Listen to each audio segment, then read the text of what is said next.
bulletin from me to you, a bullhorn right out of the blue, a bullet right into your brain, in bullet points that will explain. I'm bulldozing the bullshit now. Those bullies say that I'm a cow. They're gonna find the bulwark raised. Best believe it's my final phase. Blue, the color of the sky today. Blue, the tears I'm gonna cry today. Blue, it's horrible to think about. Blue, it's terrible, it gives me gout. Blue, I'm miserable and I know why. Blue, it's visible that I might cry. Blue, impossible yet true somehow. Blue, guess he's the bull and I'm the cow. Blue, oh Blue.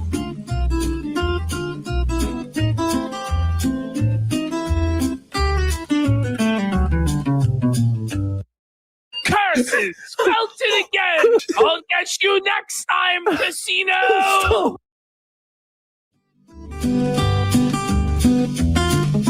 Grocery store sponsored by Poly Market, but it was only going to last like a week.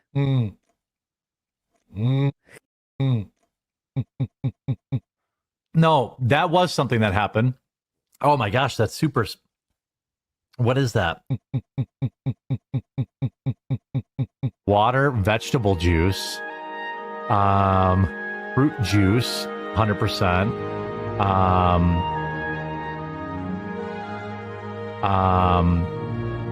Black tea, green tea, natural flavors, vitamin C.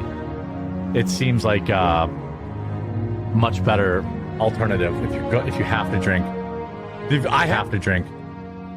I do like V8 and like a Bloody Mary, but no. Oh my gosh, that happened. But it's non-GMO, gluten-free, no artificial colors, no sugar added.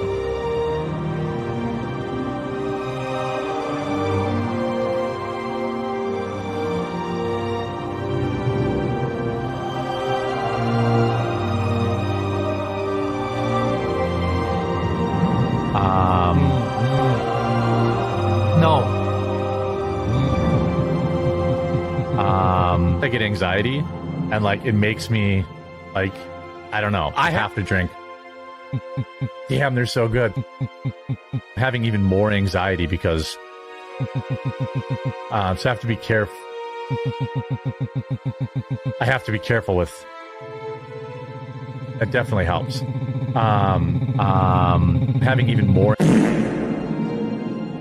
Dr. Bees.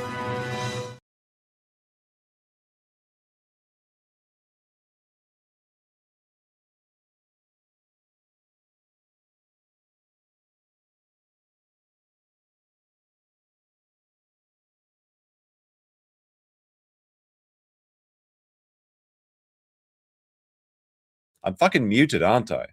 I'm fucking muted. What a disaster. What a disaster. I was just saying, hello there, B-Bros. Go subscribe to Lazy Shell. He has a very great song. Classic boomer alert. You know what can fix this?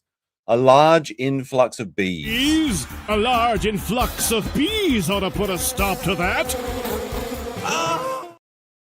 All right. How's it going, my B-Bros? All right. Now, I was going to stream tomorrow, but something has come up, so I'm kind of having to pushing the schedule forward. But that's okay, because it's the never-ending story of Jeremby Hambly, the quartering, the Harvey Weinstein of fucking YouTube, because Lauren Southern, of all people, has now come out and exposed just how disgusting Jeremby really is. So it only ever gets worse. I warned him about those stairs, dog. I told you, bro. It keeps fucking happening. We also got a couple of other things. There's a new coffee grift has been exposed, which should be fun. What else we got? We got the gummy mummy. Chrissie Mayr has decided to double down, and she did nothing wrong, chat. Well, we'll be the judges of that. But first, I'll have to remind you to like the stream and also hit those B's in Kick. And make sure you're following on Kick just in case the stream goes down, as you can never quite trust YouTube these days. He can't talk. I can talk. It's fine. It's muted. No, I've unmuted it. It's perfectly fine now, right? I mean, I don't know. Let me know in the comments. What do you think about it? All right. Let's we got a couple clips to start off the show today. This is from Alyssa Clips. This is Tim Pool's opinion on the quartering. Oh my goodness. Beanie Bros. Let's see what he has to say. Wait, first actually, I got to cover these. So we got Moots with our 5 subs. You know what?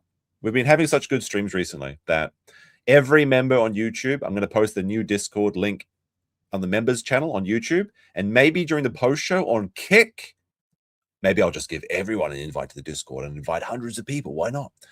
We got Ben there, done that. Says the quartering udders shall cream everyone's coffee. Like, we are going to be talking about milk today because the milk overfloweth. And it is basically the infinite milk glitch is talking about Jeremy. But you know what else is great to drink if you're not drinking milk? Is some delicious tea on the Dragon's Treasure. The Dragon's Treasure, friend and sponsor of the show, says, don't trust me because I'm a disloyal shyster. Now, this is in regard to, I've learned some information that apparently the Dragon's Treasure is just going to give a bonus to whoever gets the most coffee sales and tea sales on the dragonstreasure.com between myself and Sean.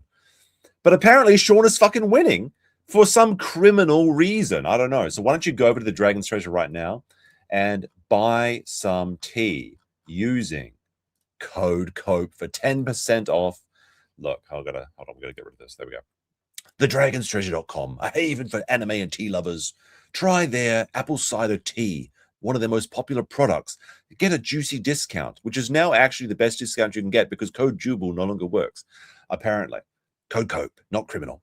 And it's fucking over. Sean's already won. I don't know. I'm already like handing him this fucking towel.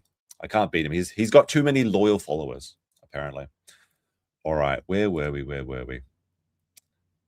We got the Fallen Hero saying hi. Very cool, very cool. And we got Raymond gifting a skull emoji over on Keck. All right, there we go. We've done the post-show stuff. Let us get into the opening, and then we'll get into, I think let's do Chrissie Mayr first. Then we'll do Lauren Southern. Then we'll do Jeremy's never-ending purgatory nightmare, because the funniest thing, like there are so many fucking good memes coming out recently. Apparently Jeremy's going to be a morning show right now, so I guess welcome to the meme in the morning show.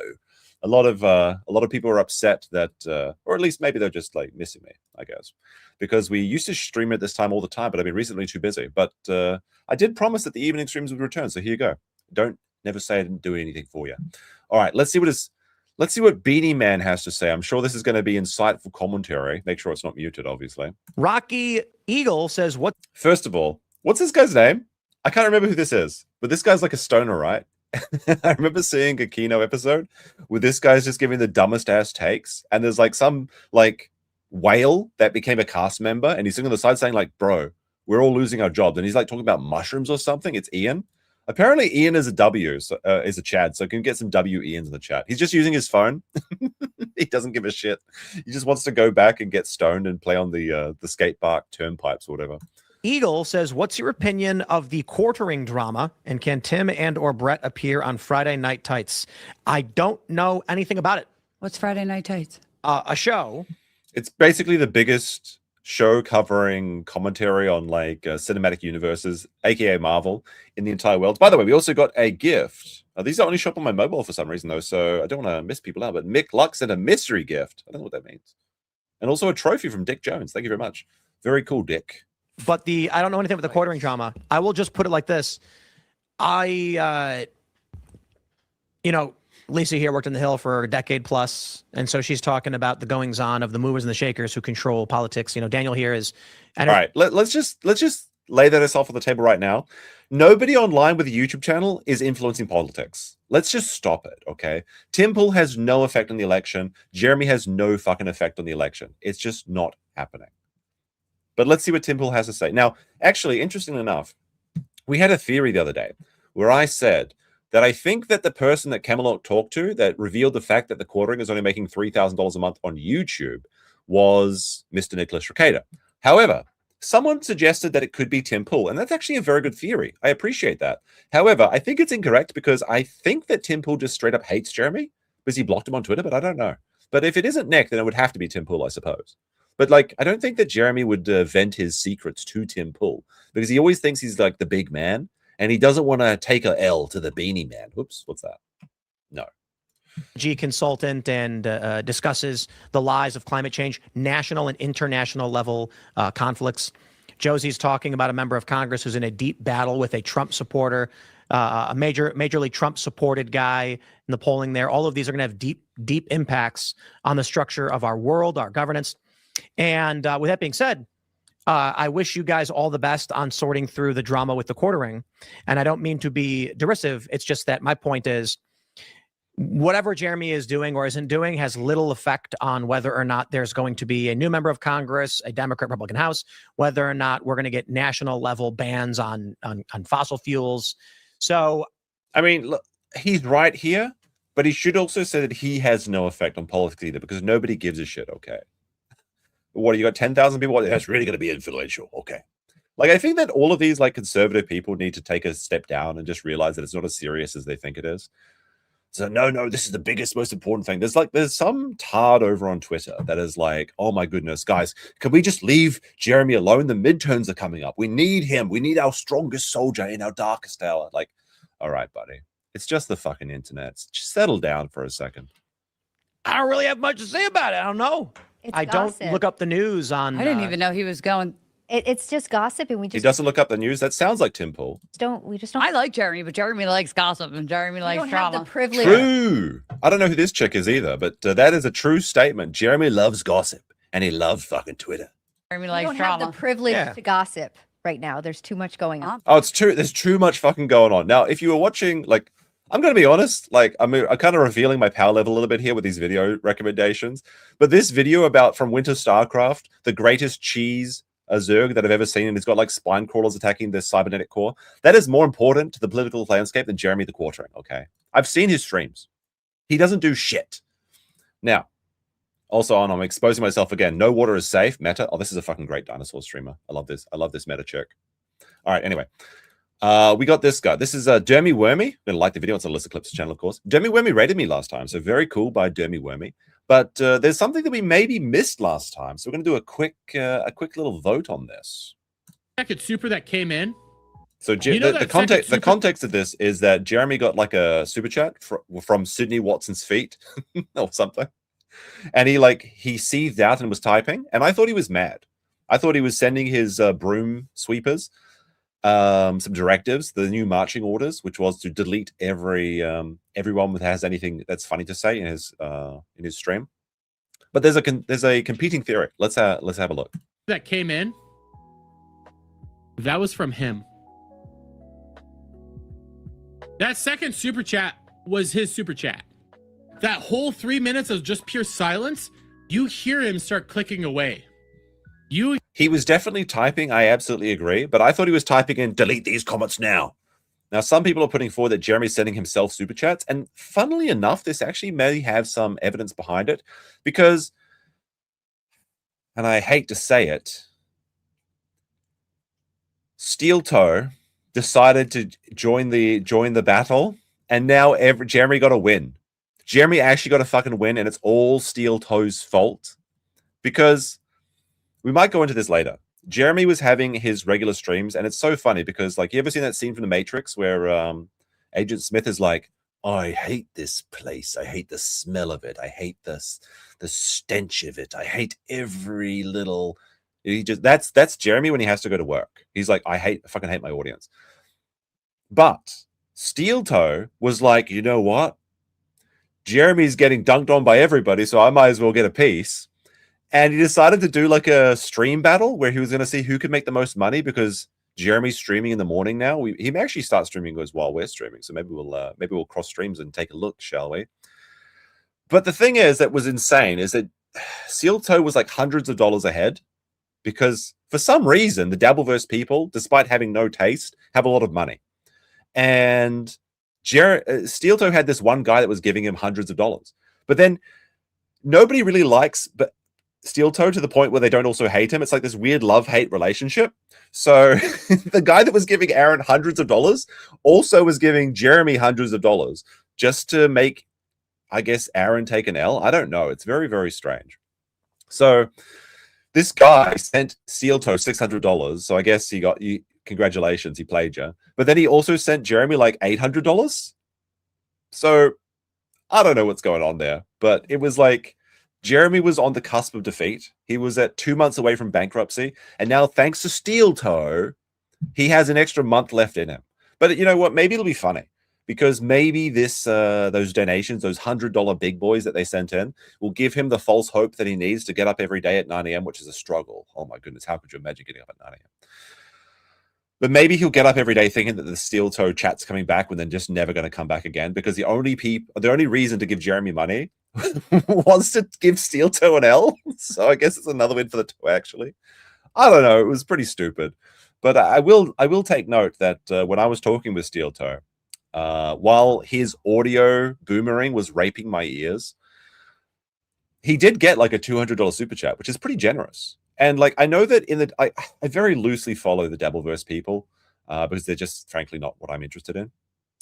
But I know that a lot of Steel Toe A-logs hate Aaron with a passion, and they think that he fakes all his donos. But the thing is, you can't fake donos on Rumble. Like, you can fake donos on StreamYard, you can fake donos on Felton's super tips. But like with Rumble, you can't fake them. You have to put in your credit card information. You could refund them potentially, although that would be like against terms of service, so whatever. But somebody literally did give $1,000 out to both Aaron and the Quartering. Now, did he refund them later? I don't know. Some people suggested that Aaron was sending super chats to himself, but then he would also be sending money to the Quartering, which doesn't make sense. So I don't know what's going on there. Anyway, let's continue with Dermy Wormy's theory. Hear the keyboard clickety clack, clickety clack, and then magically Fiverr comes up. Hello. Let me know what you think. This is the clip in the comments. Yeah, I don't know. There's the $2 super chat from Sydney Watson's feed, Sydney's wiki feed. Sorry, it says, "You're finished. Stop streaming, you perv. Everyone hates you. You're an embarrassment." This $2 super chat stunlocked Jerry for about 2 minutes. It is really quite a struggle to watch Jeremy's streams unless you're like trolling in chat. He's reading it. He's seething. Maybe He's nothing. reading the super chat. To me, it seems totally plausible.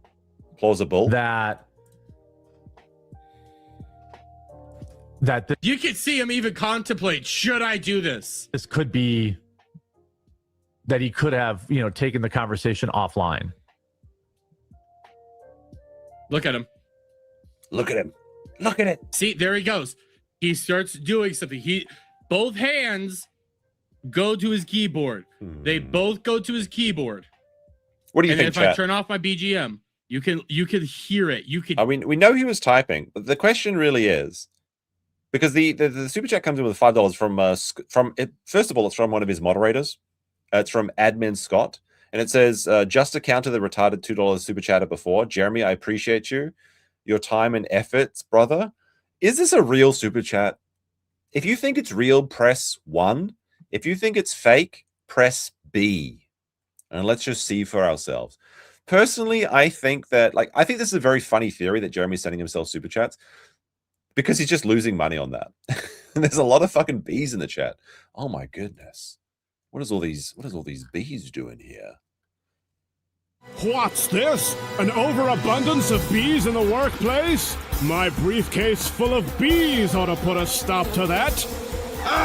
The situation has only been made worse with the addition of yet more bees. All right, we won't be playing Dr. Bees clips all days, but that's honestly, like, the guy that makes the Dr. Bees, Harry Partridge, one of the best creators on YouTube. Very underrated, and there's a lot of good shit there. It seems like it's an overwhelming bee victory that Jeremy was faking super chats. Imagine that. All right, we got a clip here from Farron Balanced. Who's this character? No, I'm just joking. Obviously, Farron, friend of the show. By the way, somebody in chat mentioned that, like, what was his name? Tim Pool, the Beanie Man, was like, Friday Night Tights, ? Has he actually had Gary on his show? That's just embarrassing if you're pretending you're like trying to big dog them. All right, let's continue. What is this one? Isn't all your content low effort? That's true. It's true. He's just living in purgatory. Every time he goes live, he hates it. He hates his life. He hates his audience. He hates everything. But, you get what you fucking deserve. You fucked around, and now he's finding out Let's have a look at this one. This is from Hotep, Bad Banner on Twitter. He says the quartering says he's not doing any more video game streams for a while. Oh no. Oh no. Oh no. Jeremy, say it ain't so. I might be doing a video game stream this weekend if I have the free time. Might be playing some chill dino games. We'll see. What does Jeremy have to say about video games? Any upcoming game streams on the horizon? Probably not for a little while. I'm kind of focusing on just getting healthy and you know, not doing too many extra streams because that leads to extra bullshit.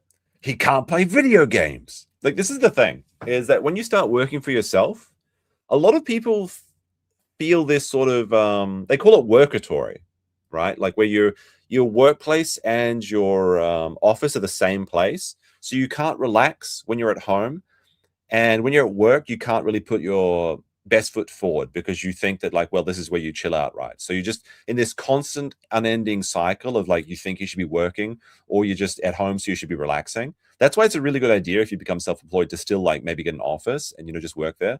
But now Jeremy, he can't even comprehend the idea of playing a video game without him benefiting in some way.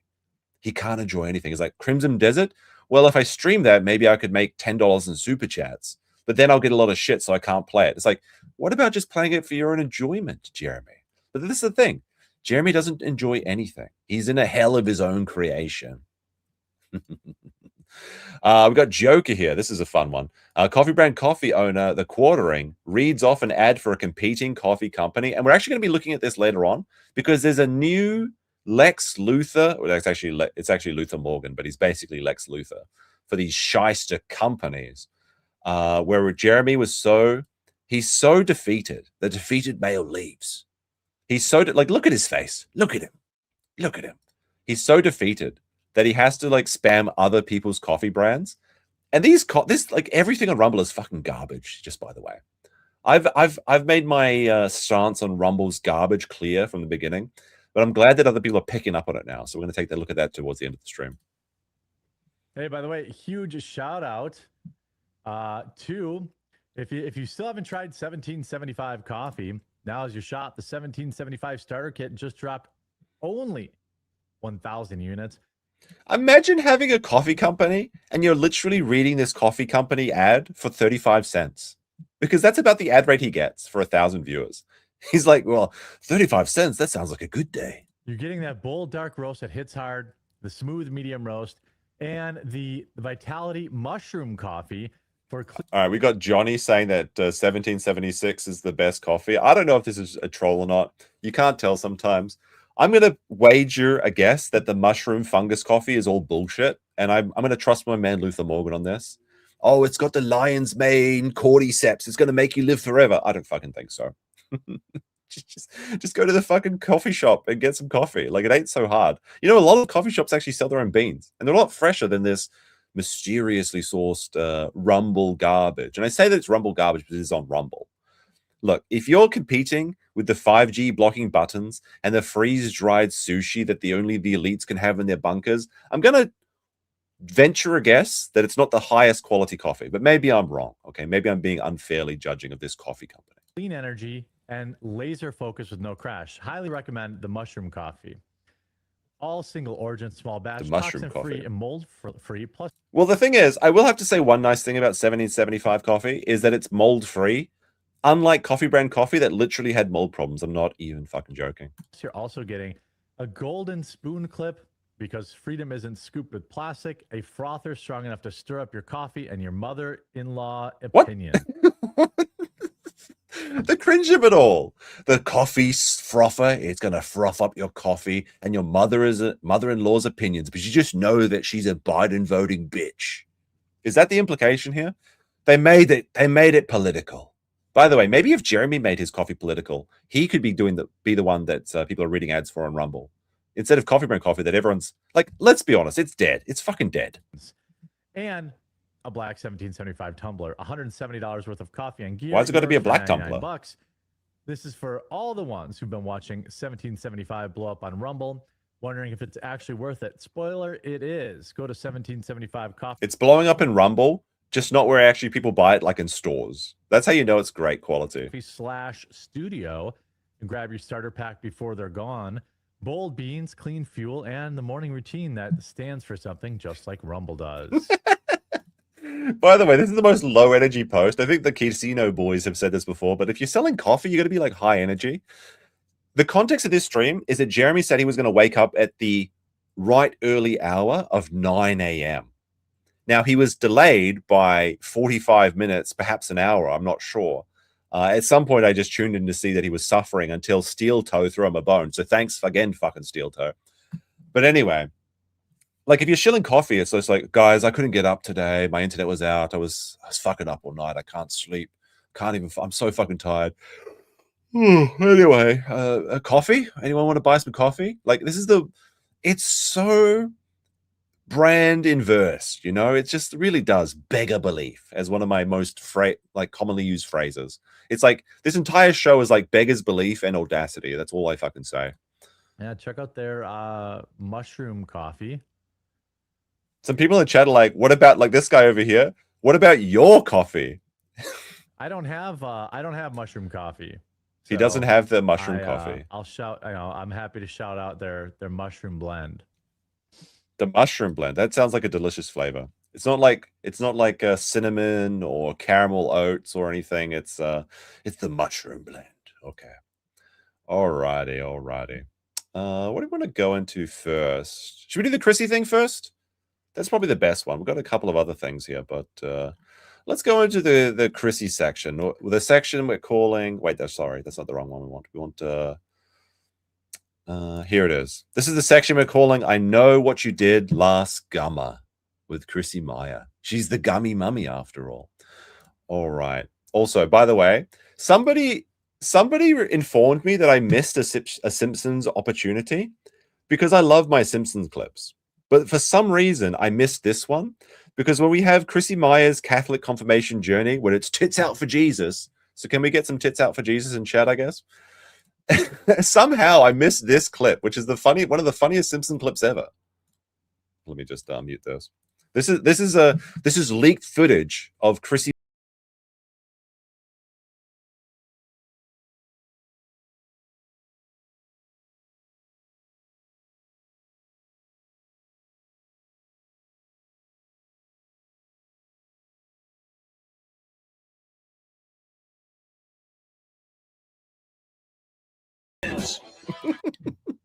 How did I miss that? Like, I'm like a Simpsons historian. And somehow I missed this. But like, if you didn't like that clip, then I'm sorry you feel that way.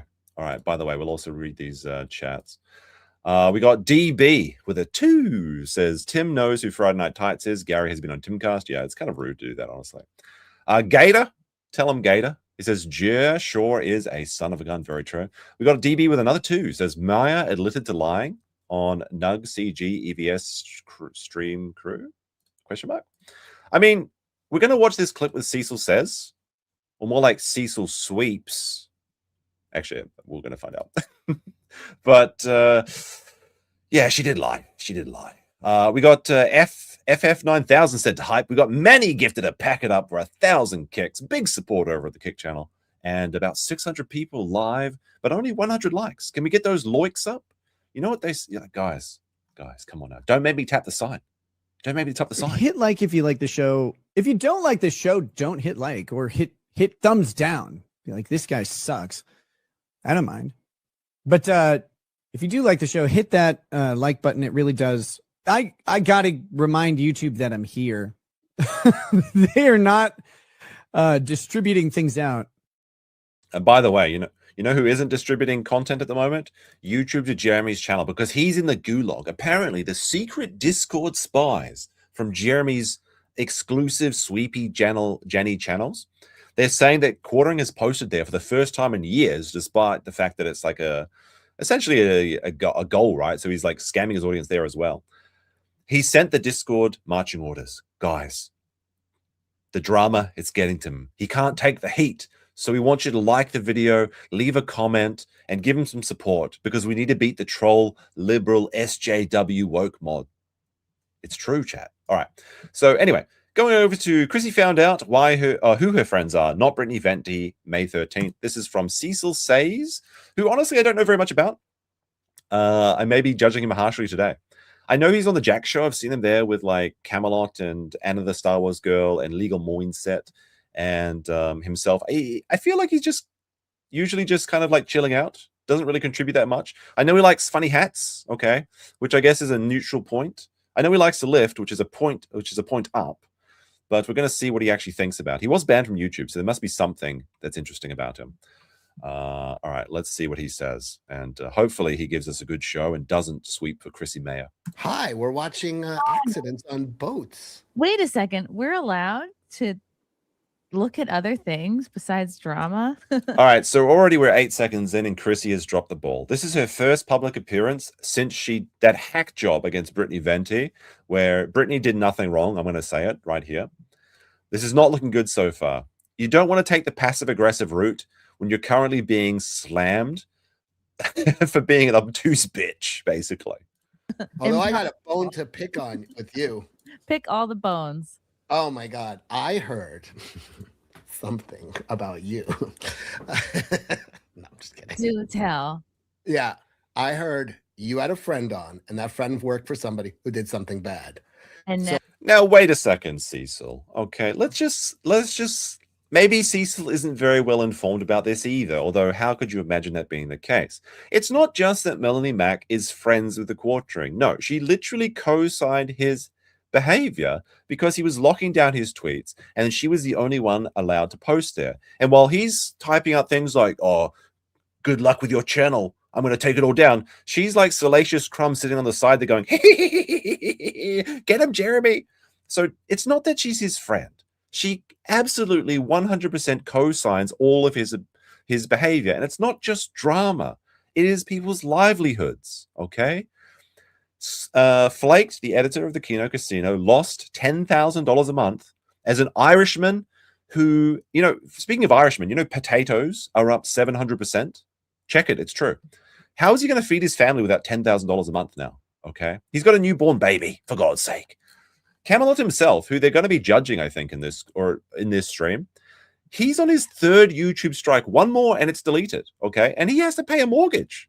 Now, Camelot makes a lot more money on YouTube than I do. He makes about $12,000 a month from his streams because he's got a very, very supportive chat. But and now he's got Kick, so maybe he'll be okay. But honestly, if he does lose his YouTube channel, he may not be able to afford his mortgage. It's not just drama, okay? Taking away a man's ability to earn his keep is basically like giving him a death sentence. Now, come on now. Stop pretending it's like some little thing. Anyway, and it really does beg a belief because I'm pretty sure that Cecil is like tight with Camelot. But maybe Camelot will be talking about this today on his stream. I'm not sure, which will happen, I guess, in about 12 hours. Not sure. Obviously, I was like, this bitch. But Cecil, you realize that now that you have me on, you will now be called a sweep. Well, now I had a friend. It's confirmed. It's Cecil Sweeps or Sweeple Says. I don't know what sounds funnier. Now, you can have Chrissie on, but you got to at least grill her a little bit because what they did to Brittany Venti was it just wasn't right. It's not right, Cecil, and you know this. Who had a friend who worked for somebody that did something bad. So I'm in the death ray now. Yeah. You are. You are now a sweeper, and nobody will believe anything you say, even though he's laying sweeping it all out. And nobody needs to believe anything I say. I'm a well-known liar. Somebody, a little cancel piggy already fucking attacked me. They're like, you just ended your YouTube career. I'm like, now Cecil has been banned off YouTube, so it's kind of a little bit of a joke here. Wait a minute. You don't what your YouTube channel already got. I got a 3,800 sub Rumble channel. If you killed me, no one would notice. Oh, like, I would notice. That's like the little cancel piggies came out. I'm like, what like, oh, you can't have. I learned so much about the way YouTube works this last few. Well, yeah. All right, everybody sit down and listen. A woman's going to teach us about something. Speak really. It's all about the binary, right? No. The algorithm feeds the binary narrative. So now, I will say it is very popular to go into these like very hard opinions, right? There's like very little room for fence sitting on YouTube. But no, you don't have to do this. You can have some nuance in these sort of situations.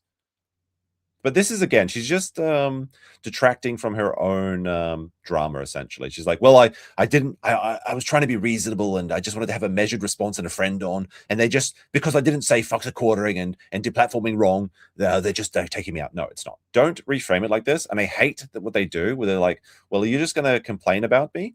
Well, it must be because you're just a woke SJW libtard, okay? No, it's not about the culture war.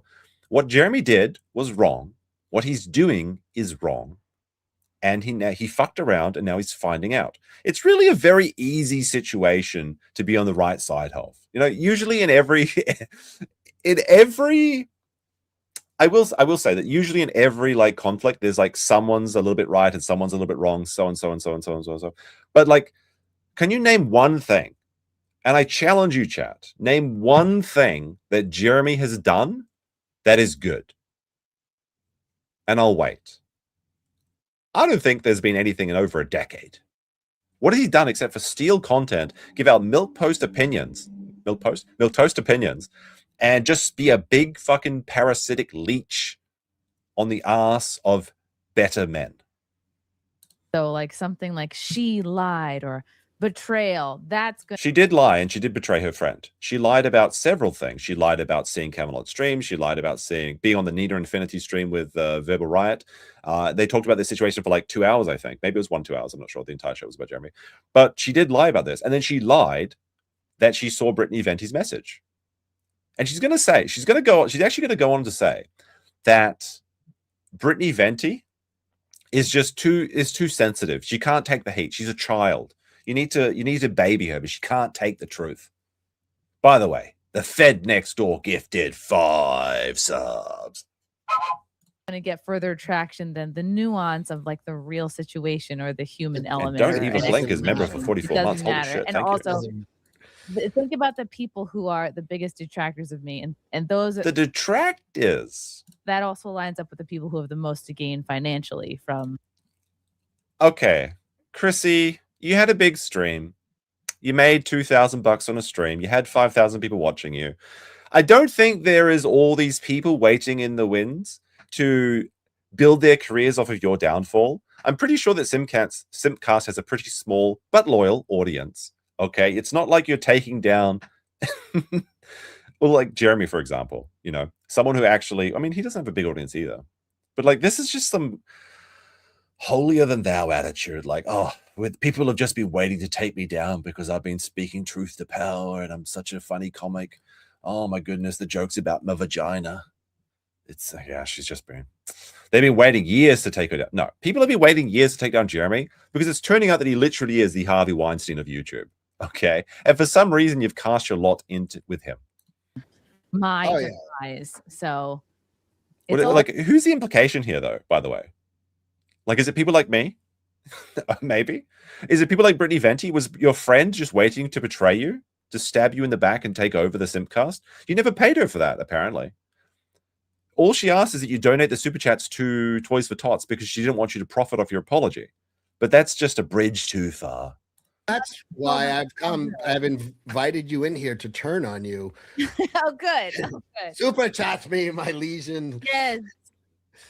And then they're gonna force you to donate all your super chats to a charity when they themselves are not donating to a charity.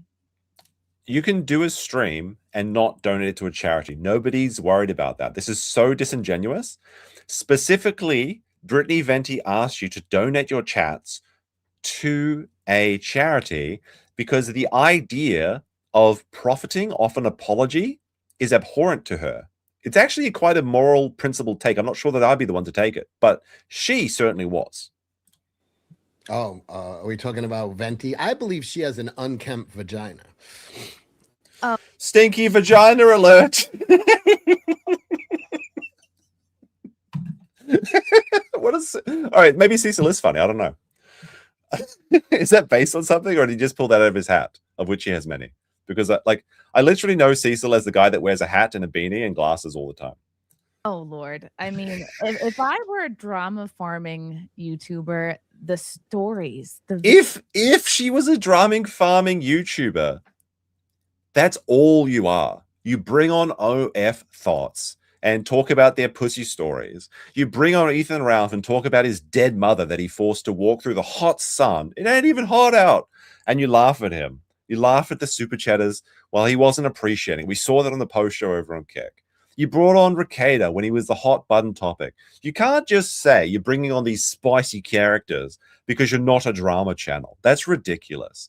The audacity of this woman to think that we would believe this. Oh no, I'm a positive, like I only know one fucking positive live streamer, and I don't even know them very well, but like literally unironically, Nina Infinity seems to do just like positive live streams. And like, I actually felt for her when she was talking about how you destroyed your friendship with her for 9 years. How's it going, Farron? We saw one of your clips. So like, can she just stop? Do women really just pretend they're not talking about drama? Oh my God.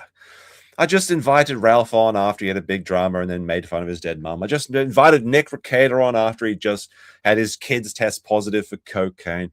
Oh, I just had Melanie Mack on after she's part of the biggest fucking internet story in the last decade, since Gamergate, essentially. It all goes back to Gamergate for some reason.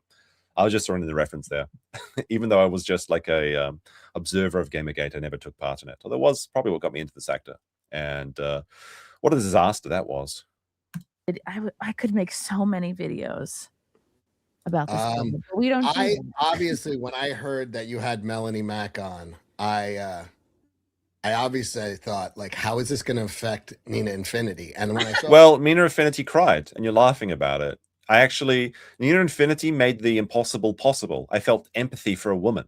I saw her crying, and I said, Jesus, I know what it's like to lose a friend of 10 years. That must sucks for her. Now, when Chrissie Mayr was crying about her dad being dead 3 years ago, so you can't make fun of her, I felt nothing because her crocodile tears had no effect on me, which is typically what most female tears have effect on me. Nothing. I'm just kidding. Okay, guys. I'm just kidding. Yeah, just laugh at her. Okay, it's just a big funny joke. She actually seemed like she was destroyed. You know what? Just don't look over your shoulder to see the path of destruction you're leaving with your friendships and relationships. It'll be fine. And when I saw her weeping with Camelot, I was like, it's worse than I thought. Like, this is really hitting home with her. Camelot was on my channel, and I love Cody. He was comparing what's going on and being a YouTuber to storming the beach. It must have been what it felt like to storm the beaches at Normandy. Surely my boy Camelot did not say that. Well, maybe he did. I mean, he does gild the lily a little bit. Now, that is, of course, a exaggeration. But no, there are people that are taking huge risks with their livelihood. Camelot, like I said, is on his third strike. All of his content, all of that history, and you can say it's just YouTube, whatever, fine, I don't give a shit. But like thousands of hours of work and tens of thousands of dollars, well, I mean, over $10,000 a month is what Camelot has on the line to continue talking about this. Like, people are like, well, he's just striking his own channel. That's bullshit. You're gonna deplatform yourself and lose all of that income? No, he's taking a risk. And is it like life-threatening? No. But it's pretty fucking scary for people that have to pay a fucking mortgage and are worried about that. Have some empathy for once in your goddamn lives. This is like so snake maxed. I mean, she will make a good addition to the Jeremy podcast with the other snakes on that show. Doom Studio with a 250 says, imagine tanking your online career for a blob. Very true.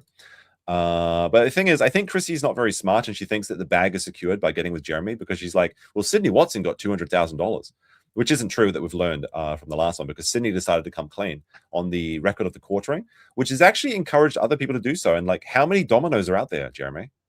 Sydney Watson was the first to come back and tell you about your behavior with her, which is fucking embarrassing, mate. Fucking embarrassing. Because he was married the entire time I knew her too.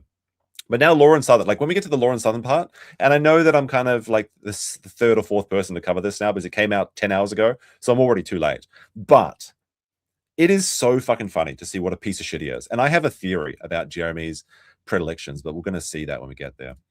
But all right, let me just take the kick real quick. We got, no, wait, I read that one already. All right, let's continue. Exactly the same. Being a I was like, YouTuber it's a 1-for-1 comparison. There's no, I have often while streaming thought, is this what those boys felt like under certain death? Yeah. Everybody's losing their mind. They're making money, but they're losing their mind. So, is there anything wrong with making money when you're doing the right thing? Like, nobody complains when doctors are making money doing open heart surgery. Okay, there's no problem with making money. Okay, we're not criticizing Chrissie Mayr for making money. We're criticizing her for making money from apology and for basically shivving her friends in the back. You can criticize Jeremy for making money from stealing content and from, like I said, being the Harvey Weinstein of YouTube. That's very fine to criticize. But why you can like? I don't go to the fucking Walmart and see some guy stacking the shelves and look at him like, you're just making money doing this, you piece of shit. Fucking give me my Mars bar, you piece of shit. No, there's nothing wrong with making money and doing the right thing at the same time. And maybe your job is not as, important, but it's important in some way, right? So why are you complaining about this? I've also learned too that like I've figured out who is a YouTuber first and who is a friend when it's convenient. And it sounds like you're a friend when it's convenient because you gave up on your friends the first time you saw a dollar bag. And nothing against that. That's just how people have to make their money. So, well, no, they don't have to do that. Are YouTubers first, and that open heart surgery. How is this comparable? It's not. It's not. Don't be obtuse. Okay, I'm saying the idea is there's nothing wrong with doing money for doing a good job. That's the idea. Doing open heart surgery and saving someone's life is a good job. Should you be paid for that? Yes, exactly right. Should you be paid for stealing? No. That's how it works. Should you be making money because you did something wrong? No. So you shouldn't be paid for an apology. Pretty simple theory. Farron Barrels with a 2 says over under on Gerio. I don't know what the reference is. I'm sorry, Farron. I'm not American like you are. Chavio? What? On the time in the morning? Oh, you mean like Jeremy's show? I don't know. Well, maybe we'll see at the end of the show. Who knows? That's pretty much it. I can't read, Farron. You know this. Cody murdered the Jack show. He was upset. I mean, it was like after he was done, I was like, let me just reiterate. Being a YouTuber is nothing like storming the beach at Normandy. You know what I realized too? I went back, and again, I don't mean to like have this take over your whole show. I want to just be on a fun show too for once. Well, we're gonna go back to Copes. I realized that Cody sent a raid to my channel while I was on. Sounds like he's being a good friend, helping you out. Okay, wait until you see how Chrissie's twists the fucking knife here. Now, I will say that apparently Camelot said, I'm not exactly sure what it was about, but apparently Camelot said something that was kind of misinterpreted, and he seemed like he was going to apologize for that. So, I mean, my boy Camelot, I guess he's going to have to correct the record a little bit, but I don't think it's anything like this. Let's see what. So Camelot is raiding Chrissie. That's a nice thing to do. Camelot's getting like 2,000-3,000 people concurrent. Pretty big show. Bigger than most of Chrissie's shows, except for when she's being an obtuse bitch collecting money while she's putting her friends out in the sun to dry and die. Like because Brittany Venti's a shark, so she can't access out of water. It's like bringing your pet shark to the ocean. Okay, guys. But let's see how she twists the story. This is so insane. Melanie, because I look back. Because my memory kind of sucks these days for reasons that she's old. That aren't really public. She has Alzheimer's. Friends know about. But anyway, so I look back at my DMs with Cody, and I'm like, oh, he DM'd me like, hey, I have a big audience, and they're very interested to hear from Melanie. Can I send them your way? And I said, oh, sure, raid away, because we all raid each other. He didn't say nobody raids me. Like, I don't have any YouTube friends. That'd be very fucking nice, actually, if I could get one raid to save my life. Except, I guess Demi Wemby did raid me the other day, so that's fine. Anything about the quartering. And even in that moment, I didn't put it together that these were a bunch of potentially angry people to ask about quartering. So this was one of the biggest stories of the week, of 2-3 weeks. You have Melanie Mack on, and Cody expected you to grill her. He thought you were playing like 4D chess and you were going to actually hold your feet to the flames and ask for some accountability. And then he's like, you know what? I've got a big audience. I'll send it your way. Thank you. But what happened was, no, it wasn't that there was, it wasn't that the chat hated her. No. The chat didn't hate Chrissie. It's just, it was Camelot's troops following the marching orders. We've got to take her down because she's just trying to save Jeremy, the righteous Christian Jeremy, who complains about baptisms taking too long. And the first thought he had when he went into the church, unironically by his words, was, how can I sell these rubes some coffee? Oh, because it makes sense for why the chat with Melanie was so inorganic and so just. Oh, bitch, please. Inorganic? Chrissie Mayr disabled the live chat replay so you couldn't see what the chat was actually saying. And then she was reading super chats that were like, Brittany Venti a bitch, question mark. So she's trying to gaslight her friend into thinking that the chat was on Chrissie Mayr's side. And then she stopped the stream when she was like too busy fucking counting her coins. And she's probably never going to read these super chats ever. She got like, I think it was like thousands. Well, she made $2,000, but I think it was like 600 super chats. It was pretty crazy, to be honest. I hope you enjoyed that bag, Chrissy. You failed the marshmallow test. Full of people calling for our heads. Like, these weren't her people. These weren't my people. These are people that were like sent here for a purpose. And of course, they just wanted to hear, because Jeremy refuses to engage on the argument. He refuses to admit what he did, which was use his back-end YouTube connections to take down these people that are making fun of him, which he claims to be an advocate for free speech, and it's okay to, and he indulges in himself. He has made his entire career making fun of people like Jack Murphy, Brie Larson, all of these people. And for once in his life, he's actually being told no. And I think this is the reason, is that someone has suggested this, that Chrissie Mayr has never been told no in her entire life. And this is the first time, and she doesn't like it. She doesn't like it. Hindsight is 2020. my only, if I did have to give you retroactive advice, my advice would be to have said, if you knew Melanie was coming on, maybe you didn't anticipate the reaction, but if you were like, listen, I understand there's controversy going on with the quarter, and that's not what this stream is about, so please don't waste money super chatting, and I don't want to talk about that. I don't want to, that's all you need. Something like that to acknowledge it would have been like, Don't pretend this. No, you knew exactly what this. I'm not gonna engage this idea that Chrissie Mayr didn't know that there was going to be a big stream because Melanie Mac was on, because 2 weeks prior she was literally on a stream with Near Infinity and Verbal Riot talking about this situation for at least 2 hours. Okay, she saw Camelot's stream where he was talking about how Jeremy was creeping on people in the Renaissance Fair, which he was subsequently banned for creating a dangerous environment. Okay. She was on the stream where they were talking about how Jeremy was threatening the platform, taking a scalp every fucking day at 2 p.m. Okay. All of these people. Chrissy knew, she lied, Nina cried, and now she's trying to pretend to be an ignorant, just like she did with Ralph, just like she did with everything. This is the tried and true tactic, unironically, of the leftists, which is very ironic, right? Because they're claiming that people that are like Friday Night Tights, or the people that are like, hey, maybe you don't come on this week, they're the SJW leftists. But what they do, and what Jeremy's doing, what Melanie Mac's doing, what Chrissy's doing, is that they're pretending they don't know what's happening, so you can't engage them in an argument. And it's just fucking infuriating. And every time Jeremy's been on to talk about with it, like, this is the reason that like he's not allowed on people's streams unless he donates first to get on, because it's impossible to talk to him. He rolls over, he shows his udder, and then he becomes passive aggressive, very woman coded, and he starts saying like, I don't know, what do you mean about that? He went on with Rex Jones, Alex Jones' son, and all he could do was say, like, I'm not a political commentator. No, I'm just a jokes comedy man. You shouldn't be taking me seriously. Sounds like you're mad. You mad, lol, you mad. It's just the most insane thing. It makes sense, though, because he doesn't want to have a conversation, because he spends all of his time when he's on streams taking away people's platforms. They can't have a conversation. Big diffusing. Yeah. But that was your crime. To me, that's your crime that you didn't do that. I'm like, that's not that big of a crime. And it's not like I led people on. It's not like I titled the stream like, gonna do a gotcha with Melanie, gonna call her out for the quartering. What is the idea here? Live stream alert. Ambushing Melanie Mac, wiki face. Oh yeah, it's like the let's storm the beaches in Normandy. Announcement, secret ambush. Like, who fucking announces an ambush? What are you talking about? I just wanted to throw the Normandy reference in there so that can get quoted out of context, saying that I'm implying that this is the exact same situation. But like, for real, if you're gonna confront somebody, if you're gonna ambush somebody, why would the stream be titled that? That doesn't make any sense. It was not promised to anyone that would be discussed. Even I have a feeling even our conversation is going to be looked at like, oh, this was coordinate. Like, literally, I just sent you a thing last night. I said, do you want to come on, Cole? That was it. Like, unironically, that is coordinating, though, right? Well, I mean, not really, to be fair. But like, yes, I do think this is coordinated.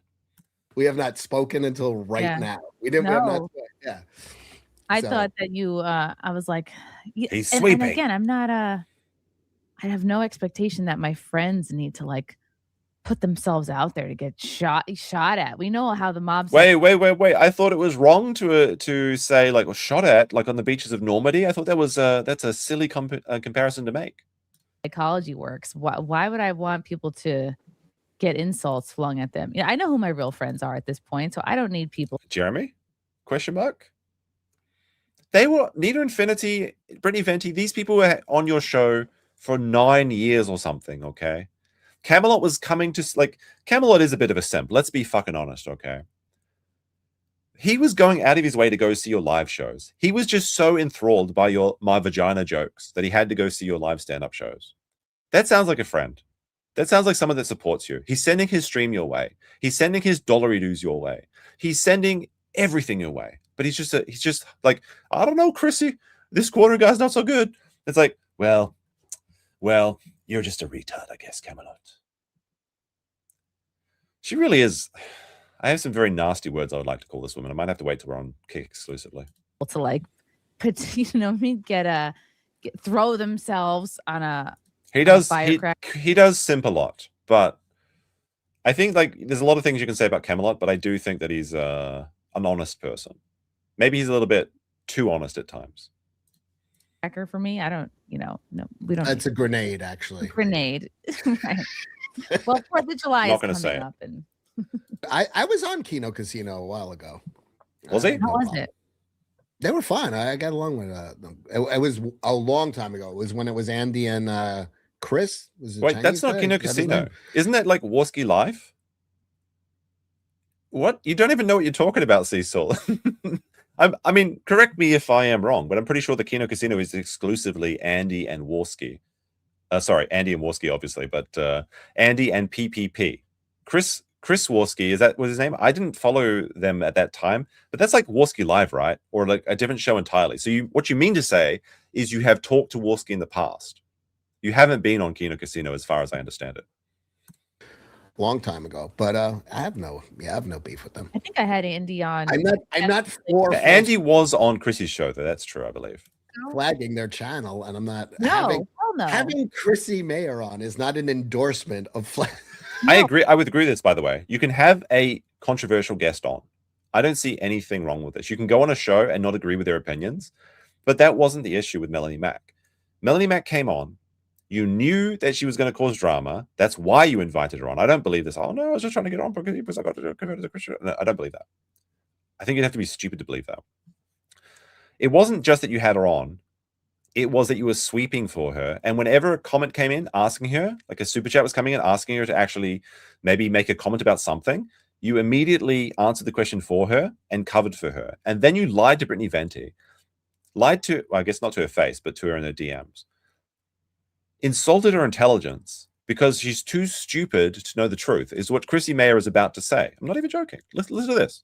Oh, and if anybody, and that's the thing, is you can tell who listened to my who's listened to what I've had to say and who hasn't listened to what I've had. Yeah, okay. So everyone that listened to Chrissie Mayr is smart, and everyone that didn't listen to her is dumb.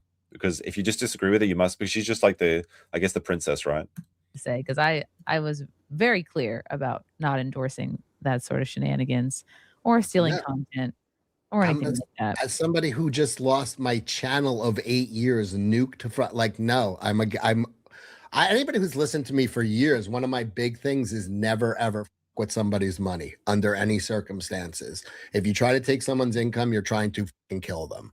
Wait a minute, Cecil. Camelot said that this is like the beaches of Normandy. What happened on the beaches of Normandy? You could get killed.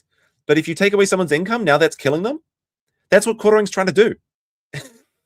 Well, actually, like, this is ridiculous. No, you can't associate, like, what do you mean losing your income is losing your life? That's ridiculous. Don't be such a pussy. Well, to be fair, though, if you do take away their income, you are trying to kill them. All right. This is like basically the first time I've actually seen like a Cecil focused show, and I'm not impressed. I've said that for 8 years. I've been saying that quote because it's something my father told me. He's like, if you try to take a man's job, that's trying to take his life. They can act accordingly. So I've always act accordingly. It's a poo-spiracy theory, the poo-luminati conspiracy theory. Jeremy's clearly got to him already. Been that. So no, I'm not somebody who's going to be defending. I meant to say act accordingly. Even Chrissy picked up on that. Exactly. No, I'm definitely. She's stealing my jokes, so she's a hack. Kind of shit like that. And as somebody who has starting at zero basically right now because I fucking lost my channel over horse shit. Yeah, no, I'm 100. It goes without saying. I have no fucking love for any kind of that bullshit. Emorsk for another $2 says, Chrissy, you don't have to put up with that bitches commie struggle session. What? Venti is worse than quartering. She has no What? room to talk. She tried to get people banned too. Fuck them all.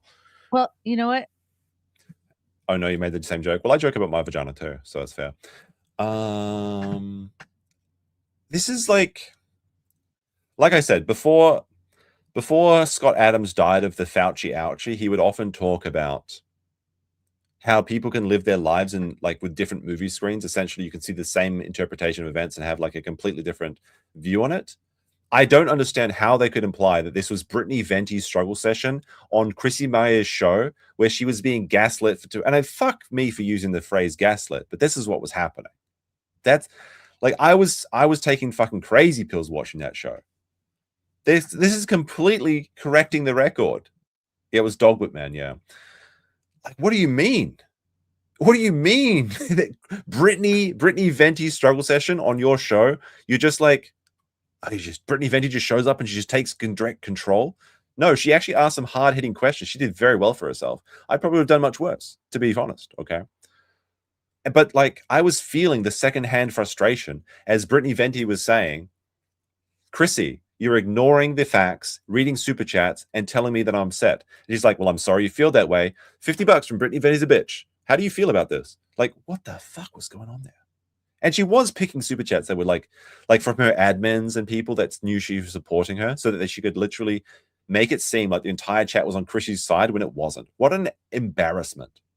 But it's no, she was actually in power all the time. He was just I'm just a helpless mother. I can't. My father died 3 years ago. She unironically said that her father died 3 years ago, so you got to feel sorry for her on that stream. I'm not even joking. That's when her fake tear session was happening at the beginning of the show. She tried to she tried to convince everyone she was just a poor innocent lady. Anyway, starting to get frustrated with these people. Heather Hambly got blacked 69 with a 2. Says, good to catch you live. Big ups. Thank you very much. Yes, I said I was going to throw in a morning show for people. I didn't lie. Although it was circumstances that made me choose this time.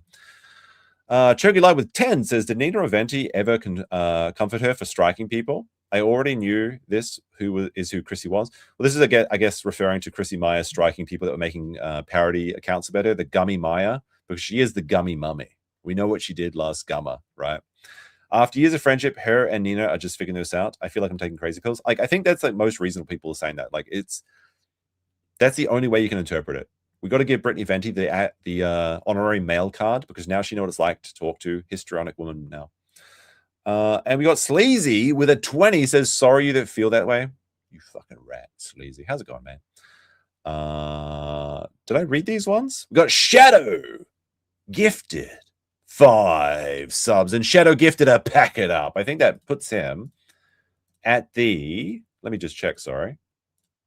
That puts, well, actually, Genoble's on the lifetime top kicker, but the weekly top kicker, it's Shadow's in the second. He's getting Shadow's catching up, but Ziggy is still 5 ahead, but I appreciate him all the same. All right, let's continue with the show. Yeah, we're gonna. And that's the thing. The only thing, the only thing, I think I've picked up a few things, but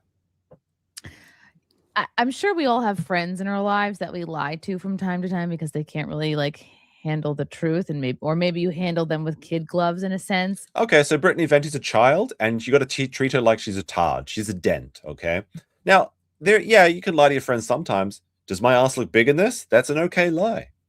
If you have to moderate your entire vocabulary and lie to them constantly, maybe you shouldn't be friends with them. Maybe you should just be honest. If you had been honest and said, Brittany, I don't want to have you on because I know this is going to be a shit show, I think she would have understood. That seemed pretty reasonable to me. You said, I didn't see her message. She must be sleepy or some shit. Of course she's going to be fucking pissed off by that. And I remember during the stream, like, I was like, I'm afraid to tell her I don't want her on because I don't want her to feel rejected. And that's what it came down to. And I should have just been honest with her and said. So instead of just making her feel rejected, you now destroyed your relationship with 2 other women. Imagine being a woman, honestly. No, Brittany, you're going to ambush my guest. that's not what this is about. But instead, I just pretended I didn't see her message, and like that was wrong. I should have just been. I have a hard time, and in my effort to people please everybody, I ended up screwing myself. I mean, that just always happens, though. This is why honesty is the best policy. In my effort to not piss off people, I pissed off everybody. Well, no, what actually happened here is you weren't strong enough. You didn't trust your friends enough to tell them the truth. You fucked around. You found out. Why don't you take some responsibility for that? You were trying. I get that kind of thing. It's kind of Friendly slumlord, Venti stole your cake on purpose. I found the video from your wedding. She apparently brought some of her friends. All right, this is just actually insane, and this is going to be a certified woman moment. So prepare yourself, lads. Because we only have men in the chat. If you're a woman, actually, never mind. There's no one in the chat. If you're a boy, post a fucking bee. Bees for the boys. Let's get some fucking bees. Bees? A large influx of bees ought to put a stop to that. There we go. Bee bros. Let's fucking go. It's a bee-based economy. Look at all those fucking bees. There's not a single woman in chat. No women allowed. This is a boys' club. Unironically. Well, we got almost 800 people in the YouTube. Press like. We're up to 250 likes. I stop asking at 400, but if you're in the kick chat, the base chat, press the bees. Much appreciated. All right. Let's see what they have to say now. Tell which ones. What? All right, I got to go back a second. This is the cake story. This is actually insane. And I feel like I'm taking crazy pills here, but I could be wrong about this. I'm not. I was actually considering asking Grok for the first time in my life, but I'm not going to. So I'm going to actually yield the opinion to the chat on this question about the wedding cake situation. Some of her friends, hard to tell which ones. What? I was there. I thought it was an accident. Now I'm not so sure. I was a witness to that. Who doesn't? I just have. Well, when you said who doesn't know. All right, so I got to give you the backstory on this. What happened is that Brittany Venti was invited to Chrissie Mayr's wedding. Now, Brittany Venti is allergic to corn, so typically she can't eat cake. Now, she's a woman. Women love eating cake because they're fat. Anyway, Chrissie Venti heard that the cake had no corn in it, which is pretty rare in, I guess, American cake because they don't use high fructose corn syrup, whatever it's like. What are the bees for? The bees are for the weekend. So when she heard that the cake didn't have corn, which was a lie, she asked the staff to have, can I have a piece of cake? They brought her a piece of cake. Now, this was apparently the wedding top cake, like the top of the cake. Now, apparently, eating the top of the cake is bad luck or something, like because the couple saves the top of the cake and then they put it in the freezer and then they eat it on their anniversary. I have never heard about this. And I'm kind of curious, like, I won't even use the bee drama here to steal a win. If you've heard about this tradition, press 1 in chat. If you haven't heard about it, press 2, because I've never heard about this. But then again, I am a man in his bedroom alone who's never seen a woman before and doesn't even know what their hair smells like. I have never heard about this. Like, I mean, it kind of makes sense, but like Chrissie seems to believe this is like canon for every single person in the entire world. Maybe if you have like a big family and you've gone to lots of weddings or something, but I mean, I think in my culture, we just the couple eat the top of the cake straight away. But furthermore, it wasn't Brittany that took the cake from the top, right? It was the staff that gave her a piece of cake, and it's just a piece of cake. Maybe she didn't know it was like a special piece of cake.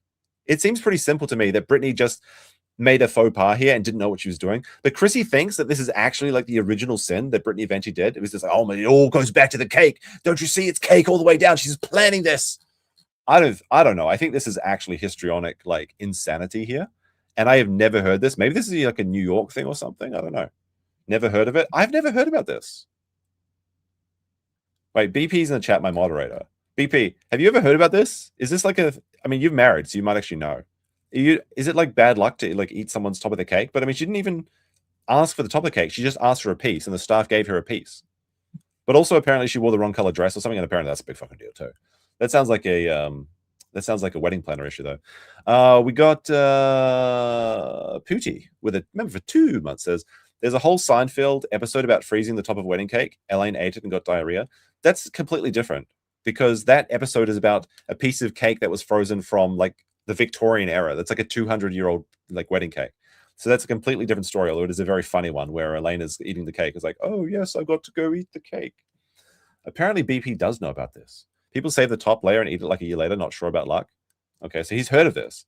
I think this is like a pretty simple error to make, though. That about the This cake. isn't a pile on, but like, who doesn't know that you're I not supposed to don't. eat the top of someone's wedding cake? I mean, I wouldn't take a piece of someone's. I wouldn't take the top piece of a wedding cake if it was like the whole cake was there by itself. But if you're asking ask for a piece of cake from the staff and they give you one, that seems pretty reasonable. Just eat the piece that they gave you. Clue Battery says Venti is vile, and I don't understand why you two continue to defend her. Oh, I'm not defending her. Yeah, this is very reasonable. The main point is she didn't take it herself. No, she just asked for a piece of cake. And very much like that episode of Seinfeld, she got the shits later, I guess, but she's allergic to corn, and there was corn inside it. So she suffered anyway. What'd I say? She is a snake, and there is We got Sean, a very reasonable man, says, I never knew this cake thing. I'm losing my mind on this stream, not going to lie. I know, like, I don't know, maybe Cecil's just very female code, and he just understands the female mind like I don't. No woman in America that doesn't understand the top of the wedding cake thing. Okay, I didn't know that. Okay, so Clue Battery, Venti is vile, and I don't understand why you two continue to defend her. She is a snake. There is no women in America that doesn't understand the top of the wedding cake thing. I disagree. I just don't. I'm not an American, sure. But a lot of these traditions are kind of similar around the Western Anglosphere, as it were. I gotta say, this is a certified woman moment where women just assume that you know everything and they expect you to read your minds. And this is why Chrissie's so pissed off about this till this day.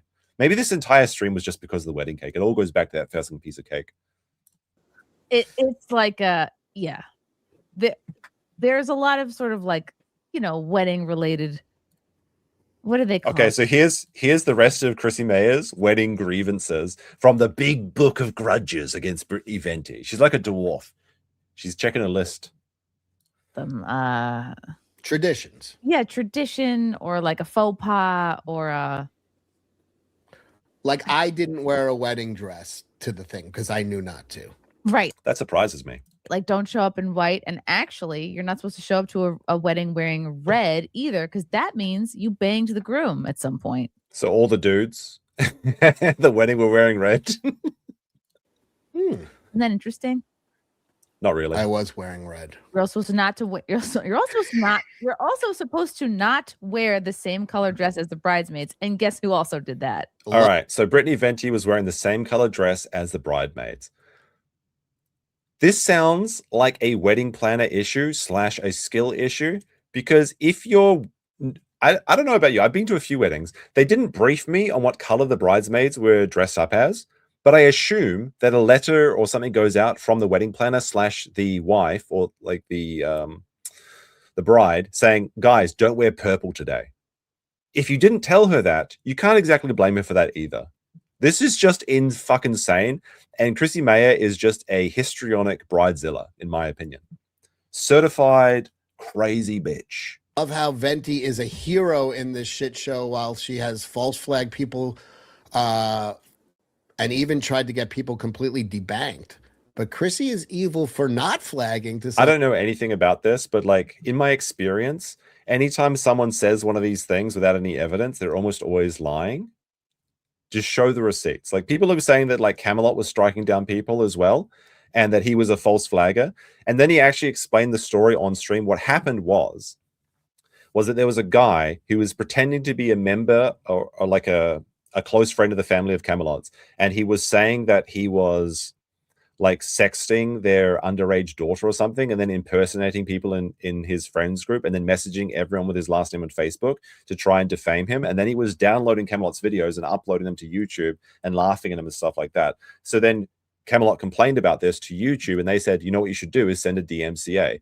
So he did send the DMCA. He was later going to release it. This is what YouTube recommended him to do. This person was then later arrested in Adelaide, Australia, because this was a criminal case of defamation. So it's not just that he was a false flagger.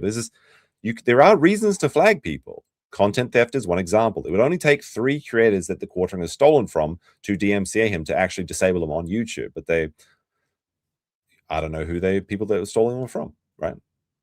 So there's actually legitimate reasons for many cases like this, but that's not the issue. The issue is false flagging and false DMCAs for the purpose of harassment. not what the actual system is built for, which is protecting your content and protecting you from people that are just fucking insane. But I guess they don't understand this because everyone in their lives are insane. So this seems like normal behavior to them. All right, let's continue. But talking to someone who works for someone who did.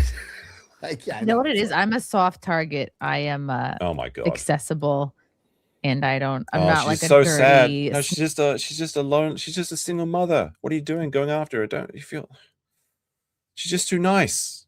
Don't you see how nice she is, chat? Snaky can't go sleaze after her. bucket who's going to hit you back. So, yeah, I can see why Fuck up. I'm Fuck up, Frog a Lucky. good person to go after. Chrissy, the sentence, I didn't want to have Venti on, could have probably prevented this shitstorm you are in now.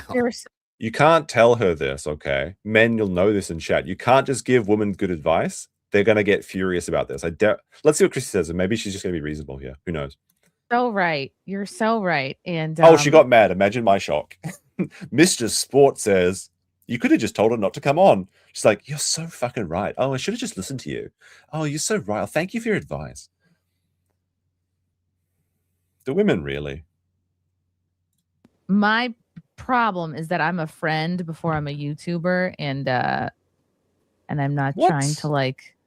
You're two friends short Yeah, now. that was my biggest problem. Is like, oh, let me shield someone's feelings in the moment, and I didn't think it would. And I also didn't. No, you didn't respect your friend enough to tell them the truth, which is pretty embarrassing and offensive to people.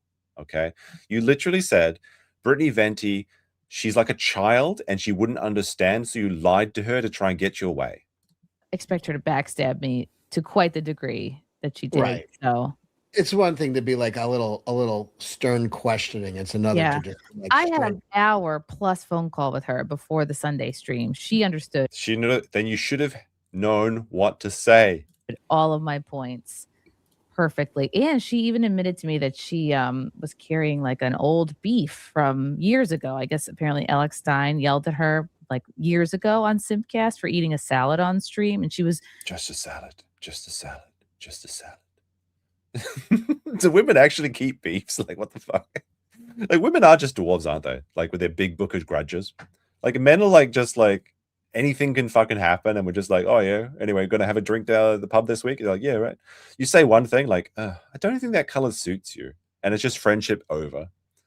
Yeah. Oh my goodness, couldn't be me. She had been carrying resentment for years that I hadn't called him out or like had her back in that situation. Dude, it's so crazy when people apparently there's more to this story. Apparently there is more to the story, but I don't know too much about it. That and I was like, I wish you had brought that up, and I apologized to her wholeheartedly. Like, I'm sorry I wasn't a better friend to you at that time. Like, I'm sorry I didn't. Right. Apparently not all women. Some, I assume, are good people.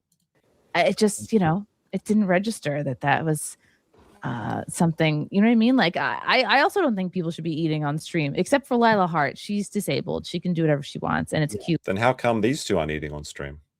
When she does it.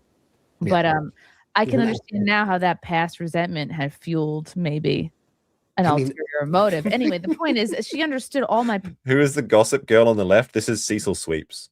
Points on the phone, but as soon as the camera comes on, it's a whole different person. And that's part of the reason why I kind of froze and maybe seemed like fumbling and awkward and nervous, is because you're scared.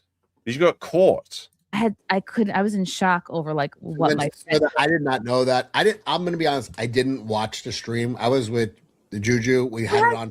You have a life. It's impossible to watch everything everyone does all the time. Now, this is true. It is impossible to watch everything on that line, and it is very frustrating when someone asks you to talk about something you have no idea about. However, Chrissie Mayr had been on a stream talking about the quartering and this exact situation for 2 hours, at least, with Nina Infinity and Verbal Riot. 2 weeks prior, she also watched Camelot's stream about this. She was in the chat. We proved this, okay? So it's not that, oh, I just don't know. Oh, no, how could I? Oh, it just happened by accident. I don't know. It's unfortunate. It's just, no. You knew everything about the situation. And additionally, people briefed you on the situation. What a disingenuous... Well, you know what I want to say. First of all, who the is Brittany Venti to be like answer to me? Like, what? Of what authority? She was your friend. She's one of the most qualified people to ask you to answer for your betrayal because she was personally aggrieved by this. I was literally so sad. I was like, So sad. Can we get some hashtags so sads in the chat or some bees? Like I can't believe this friend of mine is doing this to me right now. I did not know you guys spoke that she agreed, and then hour and 15-minute conversation. Like I went over everything. I wanted her to understand where I was at on everything. That was So you gave her an hour-long browbeating session. It was a setup. It was I know I feel stupid for trusting. No, she doesn't. It's not that you feel stupid. It's that you are stupid. Because I know people have to make a living on YouTube. Like I try to make a little bit of money too. I mean, I explained. Exactly. Like you were trying to make money off this situation. Just admit it, okay? It would probably actually maybe be the path to redemption. You just say, look, yeah, I'm friends with Melanie Mac. I knew that this would be a bit of drama, but I didn't expect it to be this bad. And then I lied to my friends. I made a mistake. And you know what? The $2,000 that I grifted out of people from super chats that I didn't read will be donated, so I don't benefit off this. That'd be a really good start. I feel like I explained everything, and people love to run with this. Like you lied. It's like no, I was trying to keep my friend from being upset. So you lied. You lied because you thought that she couldn't take the truth. It doesn't really matter what your intentions were. What matters is how you made people feel. And Nina Infinity and Brittany Venti apparently are saying that they've lost a friend of 10 years, or more or less 10 years. Keeping one friend from being ambushed, and I was keeping the other friend from feeling like I was rejecting her by not letting her. Anybody with a brain knows what the fuck was going on. You were being, She knew everything, though. Stop it. Disingenuous on certain things to protect somebody. Like you can't fucking figure out what the hell's going on here. Come on. Yes, you can. Yes, you fucking can. All right. There's a couple other clips from here, but I think we covered most of it. I think we don't need to cover this part here, but we'll go over my chats. How about that? All right, we got Mexican Vader says, JER chose to be negative, but we can choose to be positive. Somebody do something relating to bees. I have a lot of bee related clips now. That's a good reference because it's also the bees plus the Space King, which is a fantastic show. We got Pooty says there's a whole. Oh, I read this one already about the Seinfeld episode. Yes, I did. We got Chillin with a 2 for Frank's pipe. I'm not sure what that means. I guess Chrissy's husband is called Frank. I did notice that he got scared and beaten into the corner by Ethan Ralph when Chrissy brought up his dead mum. We got 2 from Royston Bailey with a £2 actually. So she stole Christmas presents. Hypocrisy. This is actually true. There is a clip of Chrissie Mayr who said that she used to steal for a thrill, and one day she decided to steal Christmas presents while she was leaving a restaurant. So she's literally a Grinch as well. If you didn't have enough reason to hate her. We got Chergy live. Did Chrissy also strike Divinity or another clip channel? It seems to remember this. Yeah, so she did. Chrissie Mayr does issue copyright claims to people that clip her. To be fair to Chrissy, which is probably a lot more than she deserves, my understanding is she doesn't allow clips. And this is a choice that somebody can make, although it's the wrong choice, because if you let people clip your content, you get a lot of free publicity. And ultimately, it works for the best, unless you don't like what the clips show. But then again, that's just like getting mad at the mirror, basically.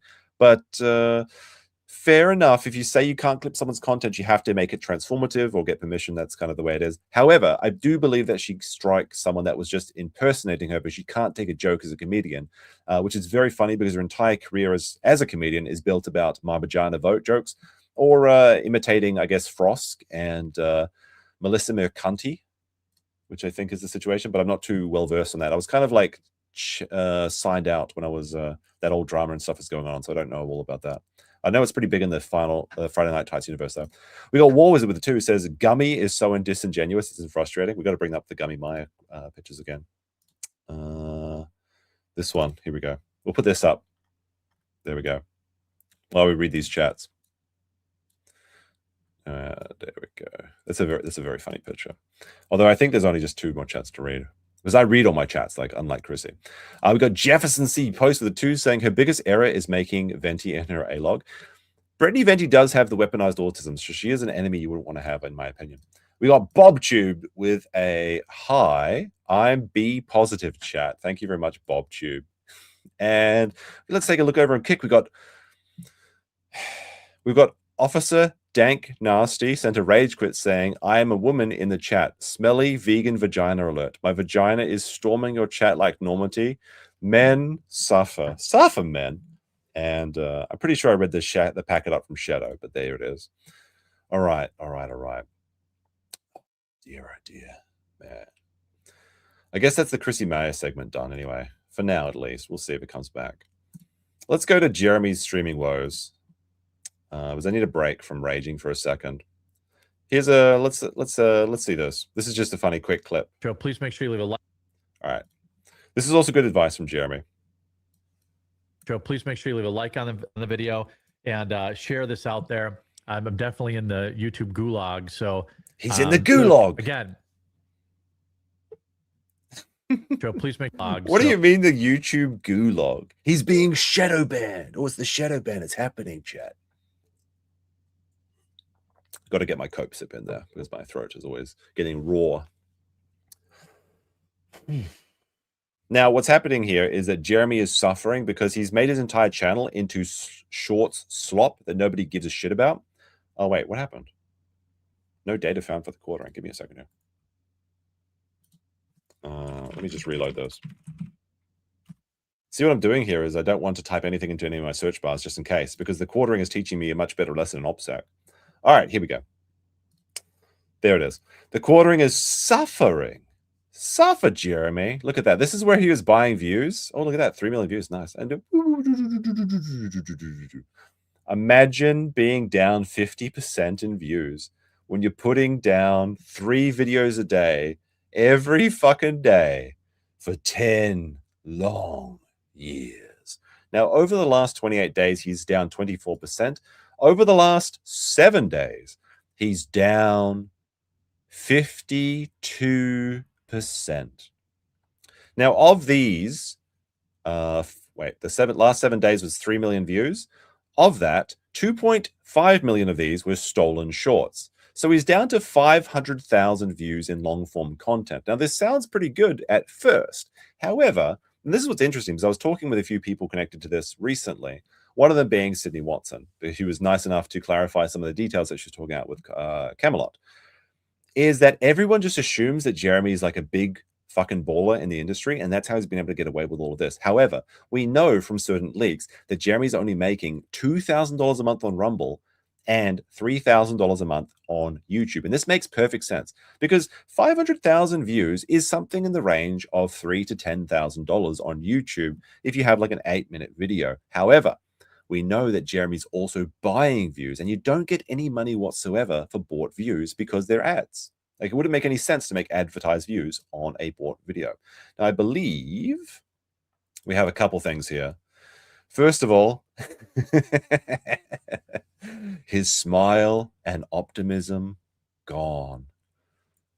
All around me are familiar faces, worn out places. Oh, you hate to see it. He's in purgatory, chat. He said that he's going to move his entire show and everything to Rumble. But I think what happened is he just forgot how to stream to YouTube, because he had that one stream where he couldn't transition from the intro video, and he just had 8 minutes of just like Trump swinging a golf club or something. I think that's what's happening. He's such a boomer, is he can't even fucking figure it out. Look at this. This is the support he gets. I don't actually have the clips from when he was getting stream rated essentially by steel toe A-logs who were giving him hundreds of dollars, but like he was shocked when he received $100 super chat. It was like the first time it had ever happened. This is the average. Is like there's the $1, $2, $3 super chats, and most of these are A-logs. But not only that, there was some really funny clips. It's just it was too late for me to like record it and everything because it was happening about 10, 11 p.m. my time. But there's a really funny clip where somebody was like Jeremy got like the $100 super chat, and first of all he's got PTSD. He's like, that can't be real. This is not real. This person's going to charge it back. So he's got the super chat PTSD at first of all, which is very funny. Second of all, he's like, man, like super chats, this is great. Usually I get like $2. Maybe how do I encourage people to vote for more? And then he's like, he unironically says, I don't know how people to get people to support more. I guess I have to be more interesting. Yes, yes. But then one guy in the chat, and it was this guy, you got to know he was laughing all the way to the bank on his free chat, because what he said is like, hey, quartering, these super chats are really big. Maybe you should try doing a segment where you try and encourage people to donate. Like you play a song or something, and during the song, you just read out all the super chats. And he was like, yeah, you know what?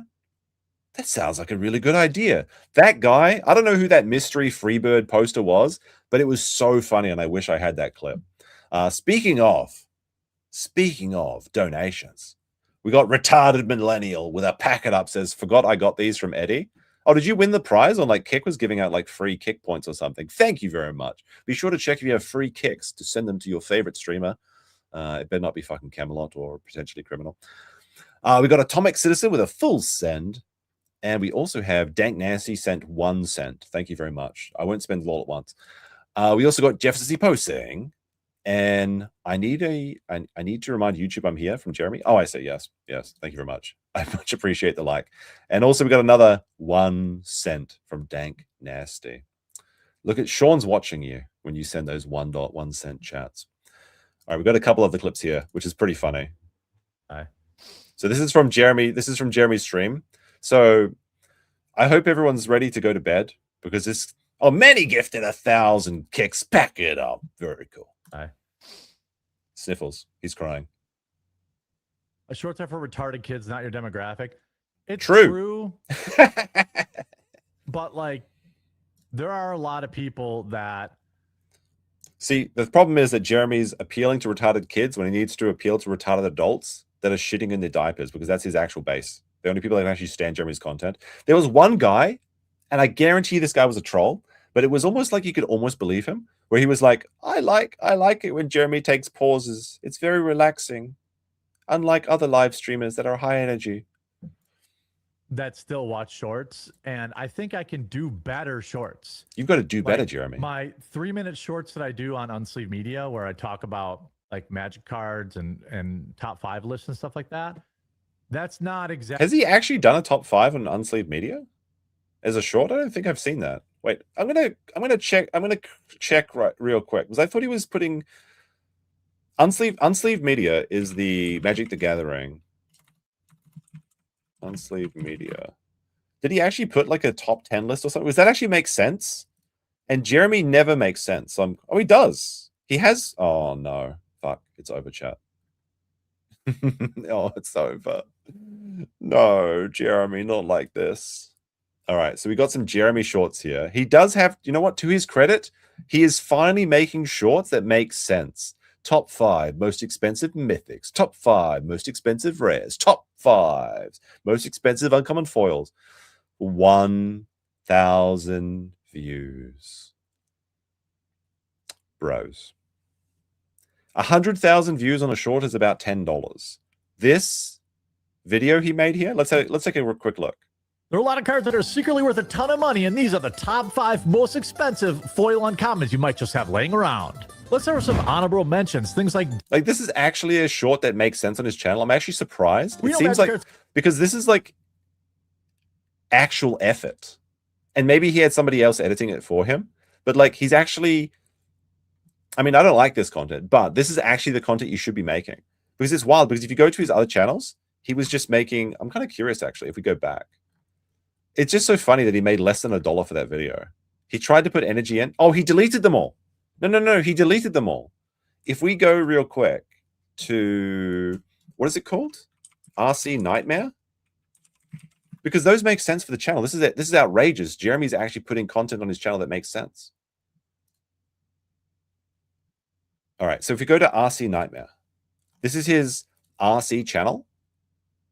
Okay, RC Nightmare. It's about race cars. By the way, this video is so funny, the beginning of it. It's called, In Fact, I Am Not Dead.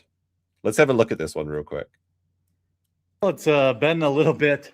I've been doing all my spring stuff, so I'm all extra fat and extra sweaty. He's extra but fat. It's been a bit He's since extra I gave sweaty. you guys an update almost 140 days. And it's a story that probably all of you are used to. I got back into. Did he edit out the part where he says I'm not dead? But anyway, like that's the RC channel, okay? That's the preface for that. We go to the shorts in the RC Nightmare. Let's take a look at one of his shorts. Liberal women are a menace, but they hate their consequences. Check this out. Wait, he forgot to do the zoom transition. It's supposed to go, check this out. Zoom. Says, check this out. This is on Facebook, you weird. Come on. I'll have to say whatever the There's a major problem in our schools, and this is a perfect example. Check it out. They didn't have the zoom effect. Like, what happened?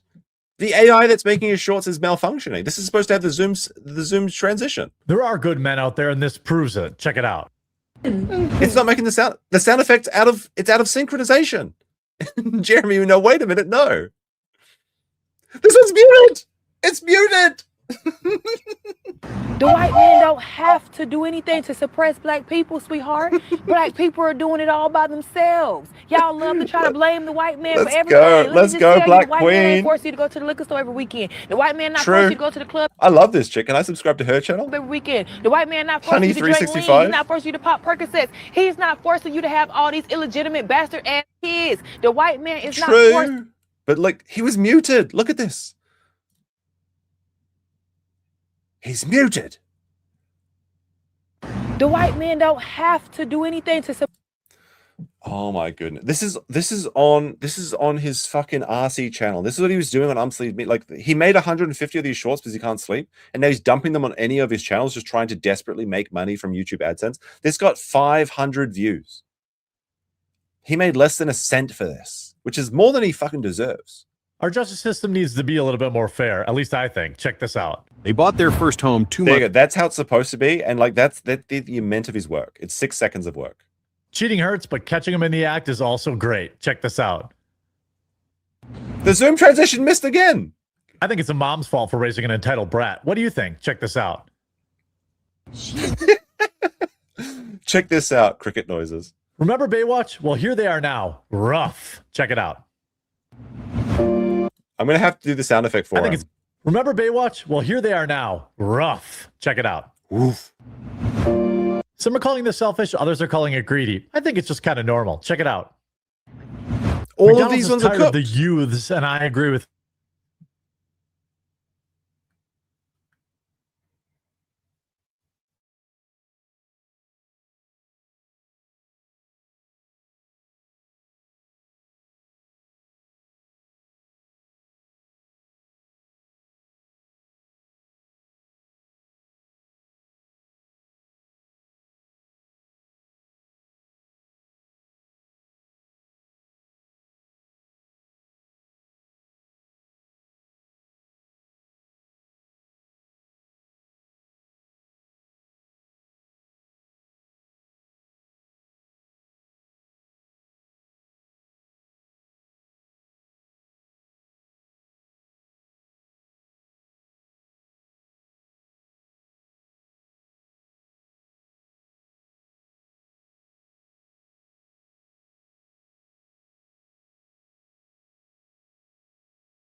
My internet's under attack by the woke left.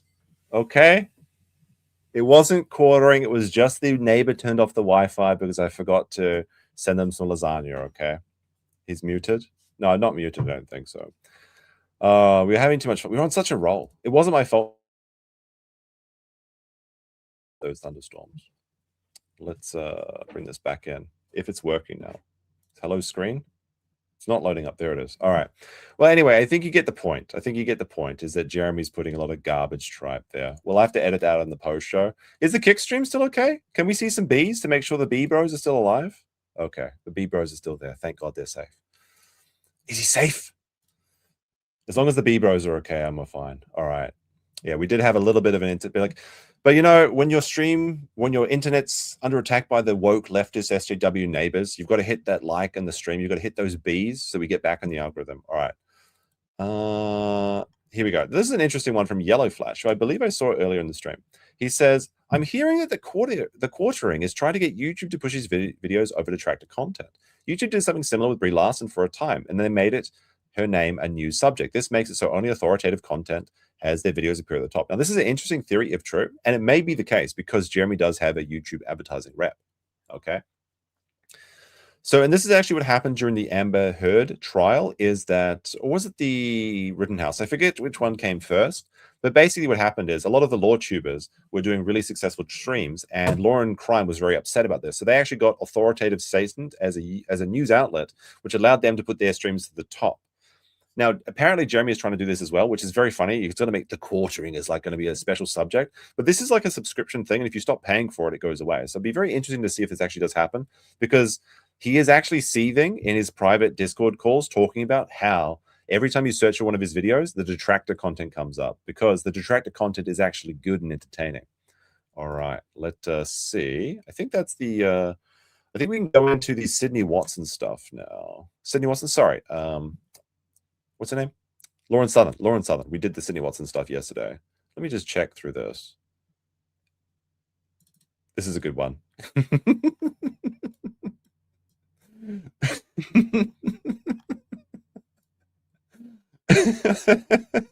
Are you winning, son? Are you winning, son?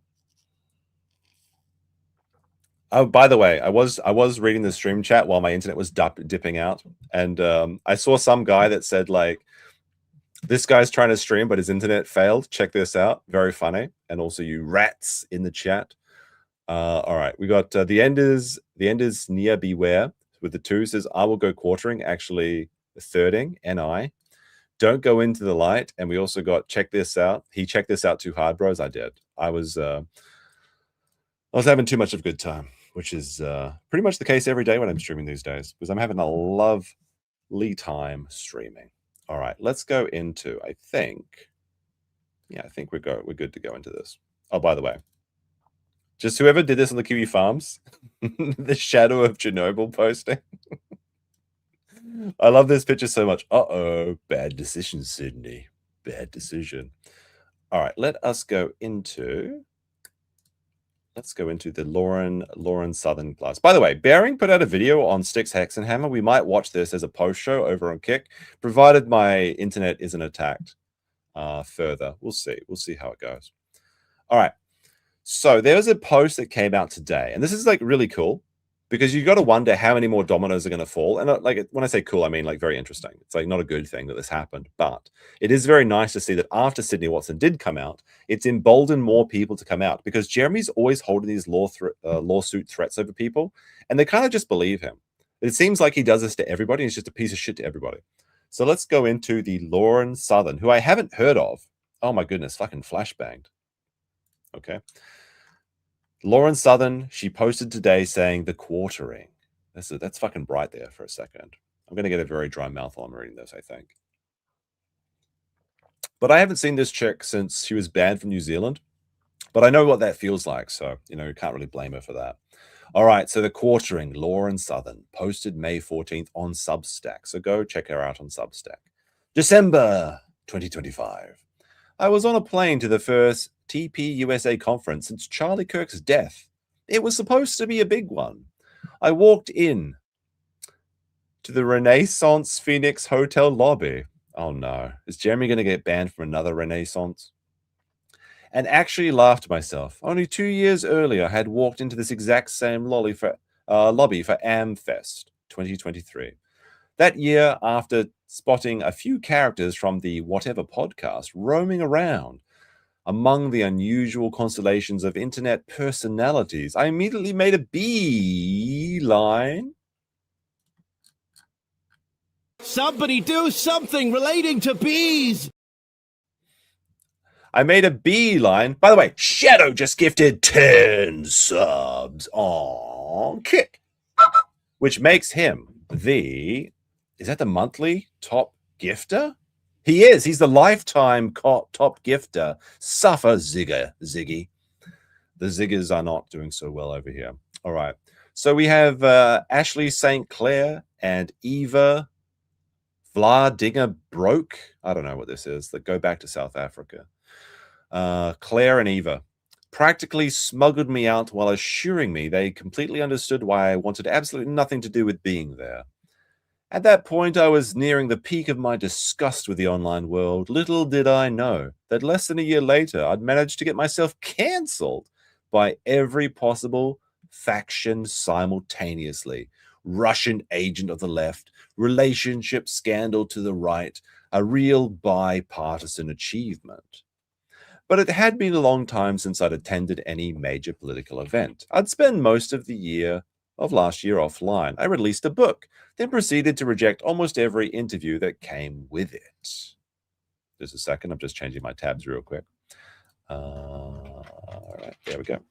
Very good, very good. Everything's looking good. By the way, what the fuck? YouTube. We're 47 likes away from the like goal. Can we hit it? By the way, Philip Morrison gifted $10. He said, check this out. Once we hit, like, honestly, guys, I beg every stream for likes. But once we hit 400 likes, it sends it out to the YouTube algorithm. We beat the shadow ban. We get out of the gulag. And then more people learn what a piece of shit the quartering is and what a liar Chrissie Mayr is and what a sweeper Cecil Sweeps is. All right. Let's see. So I released the book and rejected every offer. And strangely, I felt ready to dip a toe. He can't keep fucking getting a... Another win for the toe. Can't keep fucking getting away with that fucking toe, boys. And strangely, I felt ready to dip a toe back into that world again, but with an entirely different perspective. I wasn't arriving as someone looking to network, climb the social ladder, or mingle. It felt more like staring into a fishbowl from the outside for the first time. My career was no longer tied to any of these people.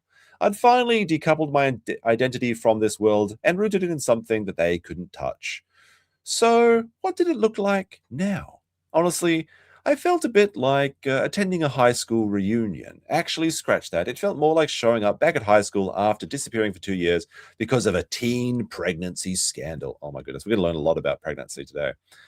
Given how spectacularly cancelled I'd become in right-wing circles between 2024 and 2025, I was well aware of the whispering behind my back between publishing This Is Not Real Life, which opened up a Pandora's box of criticism about the scene itself, and my messy personal life becoming bizarrely fascinating for far too many strangers.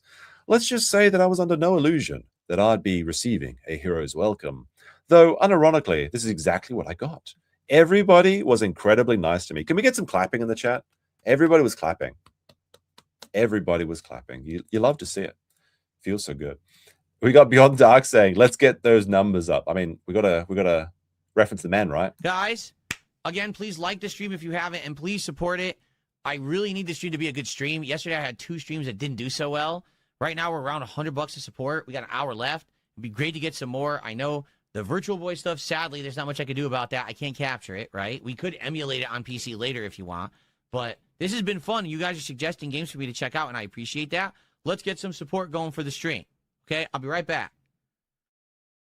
I forgot about the Virtual Boy stream. That was so fucking funny when he was just playing the Virtual Boy and nobody could see what he was doing. By the way, Tommy C's cat sent a packet up. He says B, yes, hashtag B2. Unfortunately, I didn't take my Stop Hating Tommy C pills today, so I enjoy cats though, especially H.P. Lovecraft's cat. All right, so she got a hero's welcome. The kind of nice that only exists in political and media circles where everyone has either publicly denounced you privately, but never publicly defended you, secretly gossip about you, or some combination of all three. Politically, people are rarely confrontational in person unless there's an audience nearby for them to perform to. Though I can hardly pretend to be much better. At one point, I shared an awkward elevator ride with Elijah Schaefer. Hey, look, guys, I got to be honest. Do you guys remember the Elijah Schaefer podcast when Nick went down there? That was the same one when Nick went down there. And he mysteriously got roofied and woke up in the men's bathroom. And now all this stuff about Elijah Schaefer is coming out where he's like a boy toucher, allegedly. The question is, do you think that Elijah Schaefer is the booty bandit? And he saw Nick and he was like, I want you. I need you. We can do this the easy way or the hard way. The choice is yours. And I guess it was the hard way. We also have Aloe Snack Bar says, no dinos, no support. The dinos will return with some hot Pachycephalosaurus action. I've got a stage 3 Pachy now. I've got all the mutations. It's great. And I'm having some bonking good times. It's just when my schedule frees up a bit. Maybe this weekend, maybe not. All right, so it was an awkward elevator ride with Elijah Schaefer. I mean, I guess it's better than being stuck in the back rooms with him, although he may be the back rooms monster. After watching him live stream himself yelling prayers at random boomers while holding a giant crucifix over them, for content, obviously, we exchanged polite small talk while I studied him carefully. It was obvious how much he'd changed since we'd first met years ago. Allegedly, he had even met his wife at one of my speeches back in the day. The internet... Wait, wife? That's wife, question mark? All right, anyway. The internet, or maybe just the strange low-grade fame that exists inside political media, had clearly done something corrosive to his brain. That was probably the drugs, question mark. He seemed manic. I wandered off afterward and ignored the text he sent me, pitching some kind of business venture. Oh my goodness, imagine that. That's a very fun little sticker that you can only get on Kick. Not my battle to fight today. Though I suppose everybody says that eventually, not my battle. And that's probably why nothing ever improves. Everyone is operating from some form of self-preservation. Though, in my defense, not exactly in position to become a martyr right now. I already had a few millionaires who would probably love to see me locked inside a shipping container somewhere, so let's all extend a little grace here. The convention itself ended up being far more fascinating than I expected. Beyond visiting old friends, I also was recording with an outlet investigating the shady influencer networks operating behind the scenes in politics. I have to say that there are so many fucking grifters in the political spaces, and I guarantee you that there is more grifters in the right than there is in the left, much to my chagrin, but I think that is the case. There is so many fucking scams in the right-leaning spaces. I think... I don't know. It's like open season when you go into like right-leaning politics because there's so many boomers that'll just side with you no matter what. Who just want to hear you say the right words. Let's go, Brandon. MAGA, let's fucking go.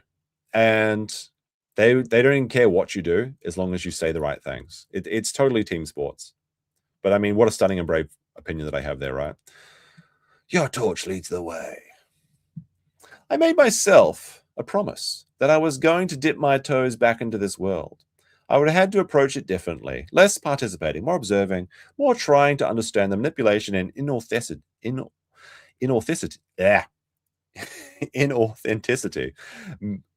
rather than getting swallowed up by it again. Though unfortunately, I still remain susceptible to distractions, like this chat is distracting me with bee pictures. It's very, very rude, chat, to spam all those bees.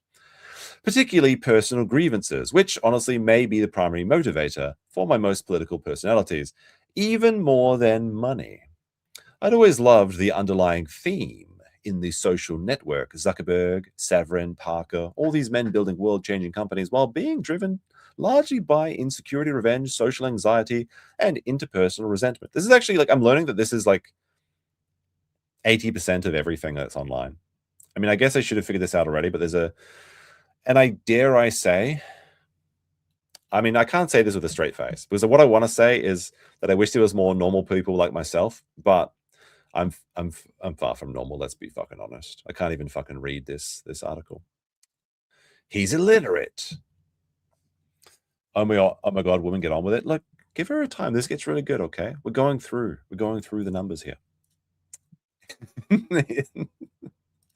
Doobie doobie doo. I love those bees. That's how much closer to how these worlds actually function. On the first day of the conference, I wandered through the halls and immediately started feeling nauseated. The entire thing felt grotesquely gaudy. I descended into a giant elevator wrapped with a 20-foot-tall image of Charlie Kirk plastered across the side. Down into the convention center, it looked less like a political event and more like a strange hybrid of Times Square and Universal Studios. Just imagine the smell. What do you think, chat? They say that smell-o-vision doesn't exist. I think I can imagine the smell for this. Once they had escaped Media Road, filled with micro-celebrities being trailed around by fans like it was some kind of conservative cosplay convention. By the way, there's a cosplay convention like this weekend, pretty close to me. I intend to go. It's pretty entertaining, honestly. The entire street is just filled with cosplayers, and they're actually good because they're Japanese, unlike the fat Americans. I passed endless booths of laughing men in blue suits, recycling the same 20 right-wing talking points they'd been repeating since roughly 2015. I mean, I gotta say that, like, it's like the woke left is attacking my channel. It's these sort of like repeating things that come up all the time are so fucking boring. Get to the good part? No. We're gonna edge your way there. Just fast forward the stream, okay? Skip forward 10 minutes if you're complaining about this part. Then I entered the vendor hall, which was somehow worse. There was a flashing neon sign that indicated some kind of prayer booth. What the fuck? Need a prayer? We're here. Free booklets here. I'm not anti-religion, okay? This is kind of cringe, though. Like, these are the same people that complain about, like, prayer spaces being put into supermarkets for Muslims, but then they've got their own prayer spaces at their own conventions. I gotta say, that's pretty cringe. For both Christians and Muslims. It's cringe. Free booklets? Oh, man. I can tell you a story about free booklets, but not today. All right. Beside it, hot tubs. Really, hot tubs? Another win for the toe. Not the hot tubs. I mean, Jeremy would appreciate that, I suppose. Massage chairs, an endless call, 1-800, blah, blah, blah. Boomer bait products being aggressively marketed to retirees in quarter zips. Oh no, not the quarterings. And worst of all, there was a replica of the tent Charlie Kirk had been shot under, repurposed as a photo op for influencers to take selfies in front of, directly across from a woman selling $500 sequin Charlie Kirk jackets. I mean, that is pretty cringe. Make fries great again. Charlie Kirk. Let the snowflakes fall. I'm giving up. I'm giving up on the right. I'm going back to the left. Not that I was ever on the left. I'm going to fucking be like Hassan's best friend now. Because of the cringe of this let the snowflakes fall sequined sequin jacket.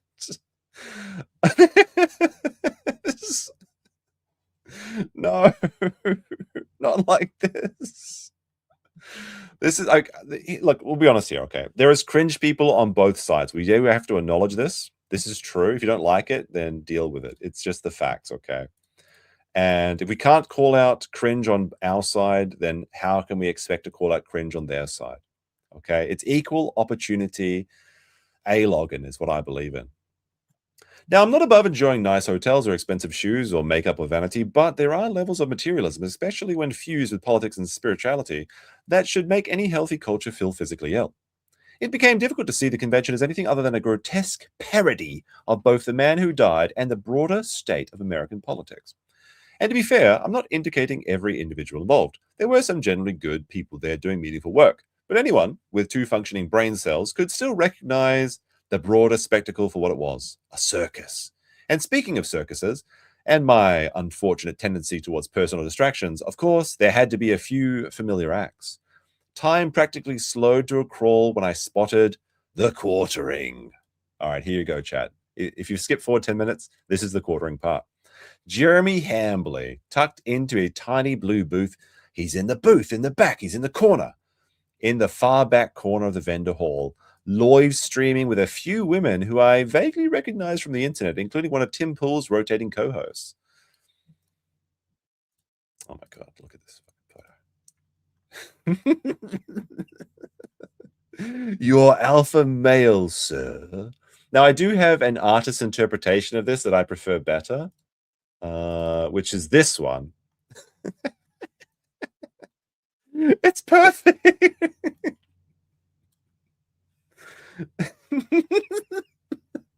That's what the third Simpsons reference is, stream. We're finally getting to the good part, all right, chat. I wish there was more. I think that my only criticism of Lauren Southern's thing here is that we need more photos.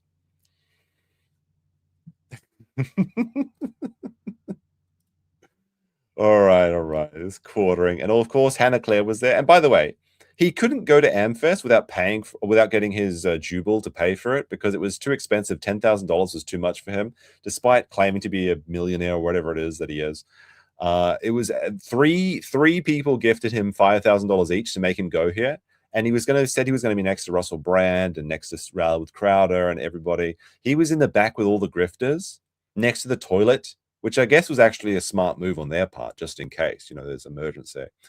But look at this. He's in the corner. And he printed out this stupid fucking banner. Like, not only is it just a PNG of like some barbershop PNG, but especially the quartering live like icon. It looks like a crummy, shitty version of like a Mechanicus face, from 40K. Why would somebody give Jeremy for $5,000? Maybe he gets an extra time with his wife, who knows? And watching them, Jeremy that is, and Hannah Claire, I was suddenly struck by how bizarre the entire ecosystem had become. Most of these podcast ex-hosts exist almost exclusively as human laugh tracks and hype men for the main personality. I'm generally not convinced many of them could survive pushing back in any meaningful way against the low-effort headline slop content strategy most right-wing podcasts have evolved into. Very true. Very true. I've done both Jeremy's and Tim's shows. No one of these shows does any real preparation before going live. No articles sent beforehand. No research packets. Everyone just sits there in a circle trying to improvise, entertaining reactions by roughly knowing 1% of the knowledge they possess on any given topic. This is good, actually. I really like this article so far. I know some people are complaining about it. I think this is fantastically written, and I'm enjoying it. Where were we? Less than 1% of the knowledge they possess on a given topic, supplemented by frenetic Googling on their phones whenever the camera cuts away from them. This is true. Like we just saw that with Ian in the Tim Pool compound. You can literally watch everyone performing the same exhausted mental gymnastics between topic changes. Every story gets discussed for about 2 to 5 minutes before everyone collectively moves on to the next outrage pellet. When I was younger, I barely questioned any of this, of course. When you're young, you're a genius. And when you avoid thinking too hard about anything, you get to remain a genius indefinitely. This actually explains Jeremy's potentially Salami's eating the nuggets. See, now I've got distracted. I'm just like them. I'm no better than them, chat. Say it ain't so. But as I get older, and as the consequences of this ecosystem start affecting me personally, I became impossible to ignore how psychologically corrosive this entire content machine really was. And yes, obviously, I'm selfish too. Most people only fully understand systemic dysfunction once it starts humiliating them specifically. Oh no. Jeremy. Are you finding out? Are you in the find out phase of fucking around? I wrote extensively about this in my book, but honestly, publishing it only gave me an even clearer front row seat to the machine in action. Most of this is not real life was about social media, ego, corruption, fame, loneliness, manipulation, undercover operatives, love, and spiritual consequences of living online. But naturally, the internet focused almost entirely on everything involving sex, particularly the section discussing Andrew Tate's assault on me. Now, I actually know nothing about this, but I am a consummate woman believer, okay? But we believe all women in this chat, okay? I'm not going to relitigate the entire thing again because I've already written enough substacks about it to qualify for psychological warfare compensation. The point is, the clickbait ecosystem, especially figures like Tim and Jeremy, immediately latched onto the story because they knew it would generate engagement. And what made it worse was how obvious it became that neither of them had ever actually read any material they were discussing. Now, it's one thing to say, here's what people online are claiming. They haven't reviewed anything yet. We'll wait for more information. That would at least be intellectually honest. Instead, both of them, no, not the dim fool, he's catching strays. Both of them simply went online and declared, she's lying. No evidence presented to their audience. I never got a phone call, a text, or an email from Statement. No invitation to respond. Nothing, despite both of them having known me personally for years. Tim for over a decade. Well, I mean, Bernie and friends of over a decade is kind of a theme of tonight's show. But I think they understood something very important. Accuracy doesn't matter in this ecosystem. They had cultivated audiences that consume long-form nuance or they haven't cultivated audiences that consume long-form nuance or thoughtful analysis. They've cultivated audiences trained to absorb pre-packaged opinions about headlines like babies being airplane-fed orange paste. Open up, boomers, time for your slop. This is just true. Like, she's just speaking facts right now. And there is perhaps no more profitable internet headline than dumb bitch lies about rape. Now, this is unironically a quartering thumbnail. Let's see. Gross. By the way, Andrew Tate really is a creature. Can we get the Brittany Venti physiognomy check on this guy? You've got Andrew Tate with a pregnant Lauren Soren. It says gross. Lauren Southern makes unhinged claim and immediately gets debunked. And he didn't even break 100K. This is just embarrassing, Lauren. Oh my goodness. Oh my god. I gotta close that one. There we go. The most revealing part is that they didn't even bother getting the basic facts right. Jeremy outright claimed, first on X before deleting the post, that I never went to the police, had zero evidence, and fabricated everything for money. Every single one of those claims was already directly addressed in the chapters I released publicly for free. She did it for free, chat. He also leaned on Tommy Robinson saying I lied. I responded to Tommy point by point and debunked him publicly. Since then, Tommy has done what these people usually do once specifics enter the conversation, ignored the rebuttal and moved on. Then there's Tate, whose response was essentially, she's just lying.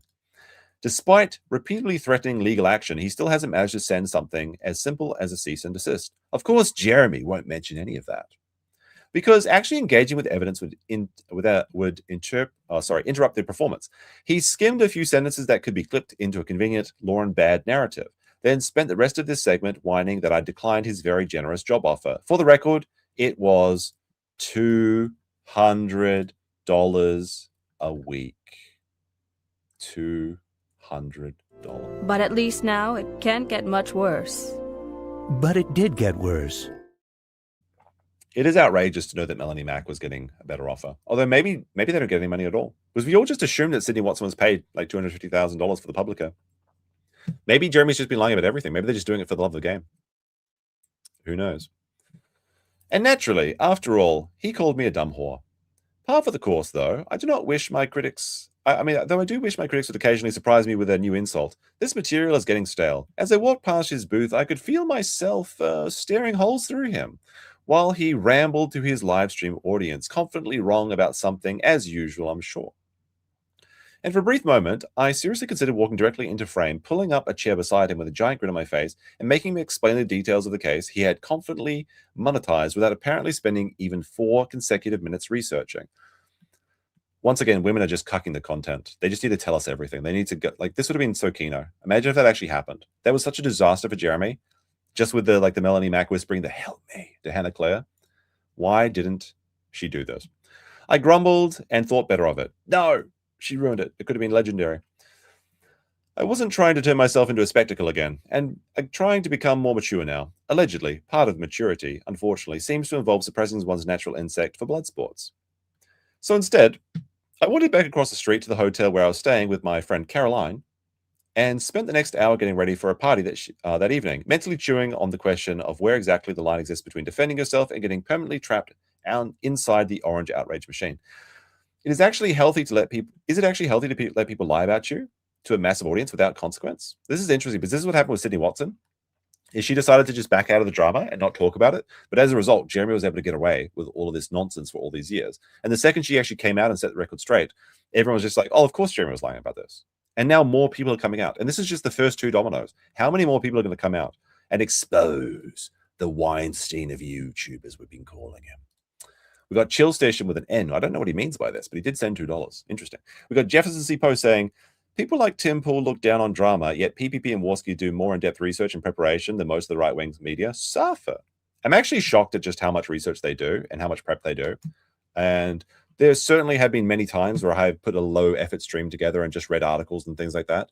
And I'm trying to get better about my prep work, and I think the results have been showing that it's working. And I don't think it's possible to go back to what we were doing. Like, maybe we'll have some gaming streams, maybe we'll have some Friday streams, that sort of stuff. But like, when you put the work in, it shows, and the people like it. And all the bees in chat are just evidence of that.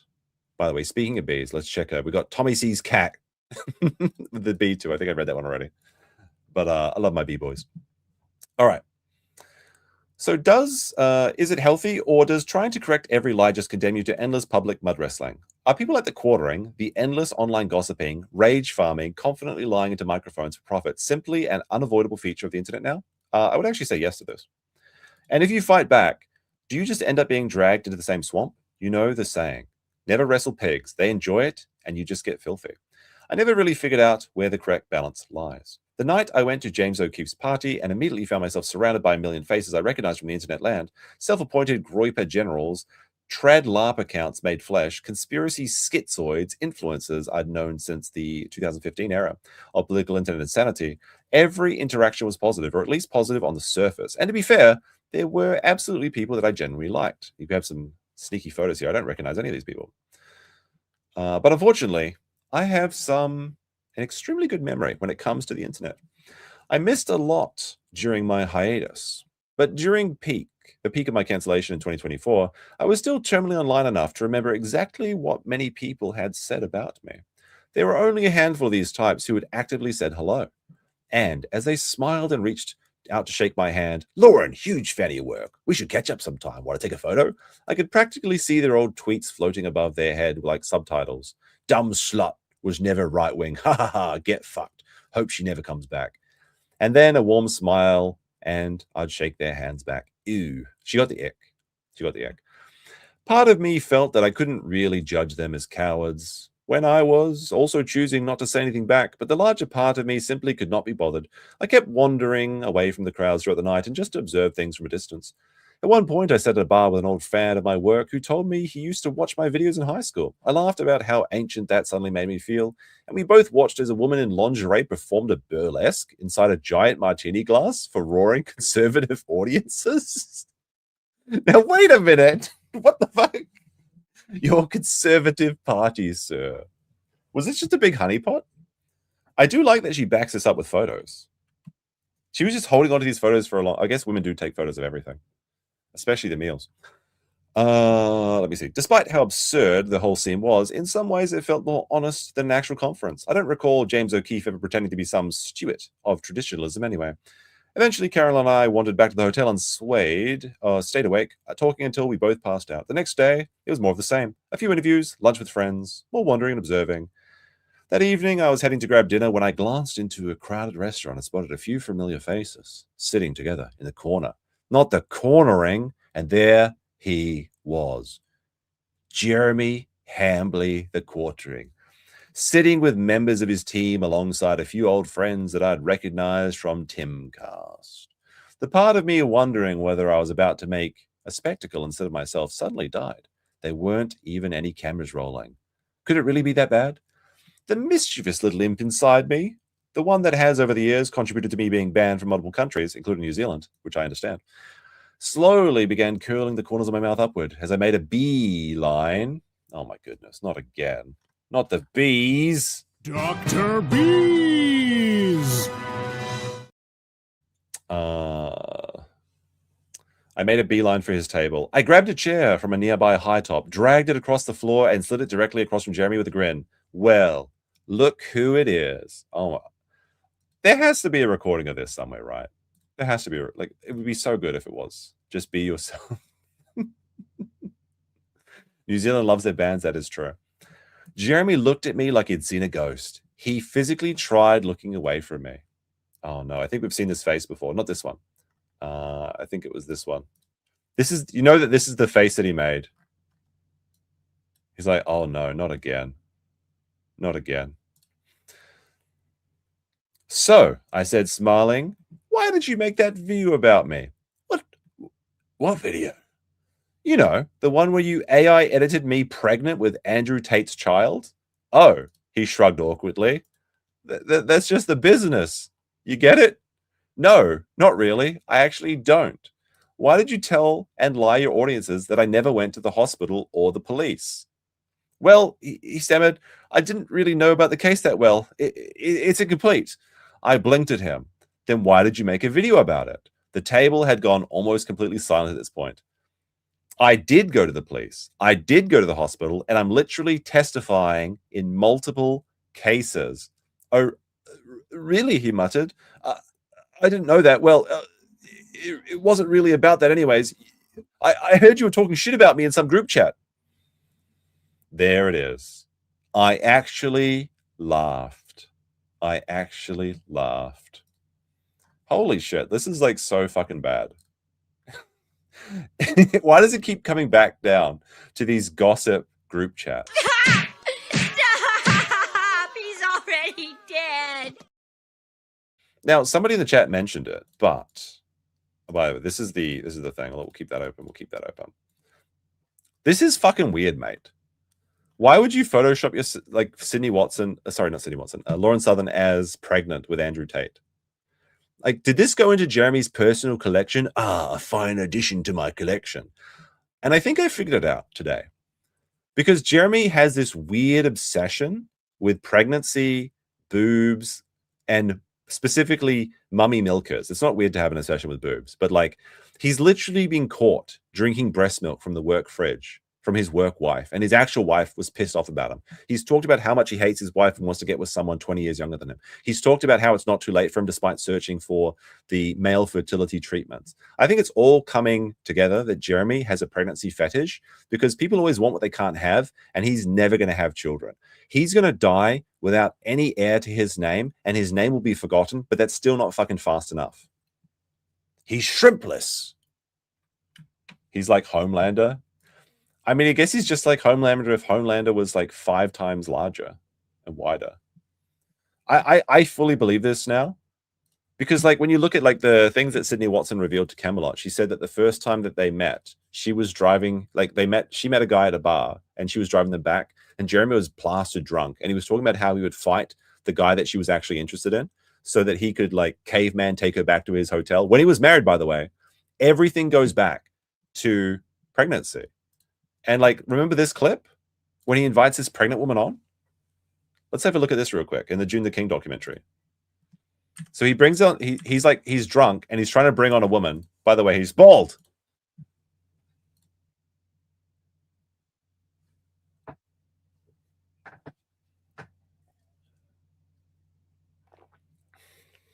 He's home pounder.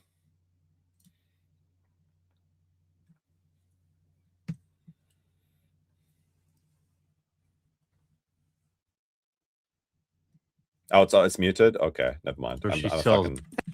I'm good. How are you? Oh, I'm killing it. Yeah, I didn't think that anybody would be into pregnant chicks, but hey, I guess the internet's a big place, so maybe they are. She also has an OnlyFans where she sells breast milk pictures, stuff like breast milk pictures, like that. So, Allie, I mean, we've only ever exchanged.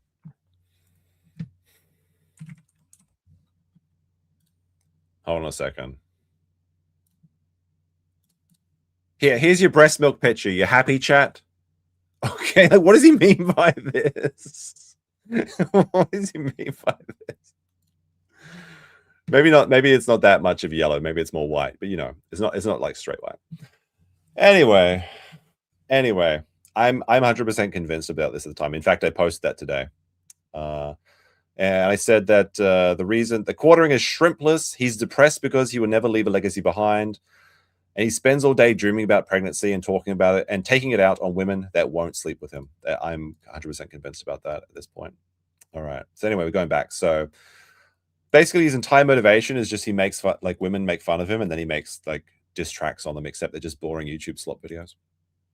So I heard you were talking shit about me in some group chat. I actually laughed. Wait, you made a video lying about human trafficking case and called me a whore and edited me pregnant because you heard I said something mean about you in your group chat?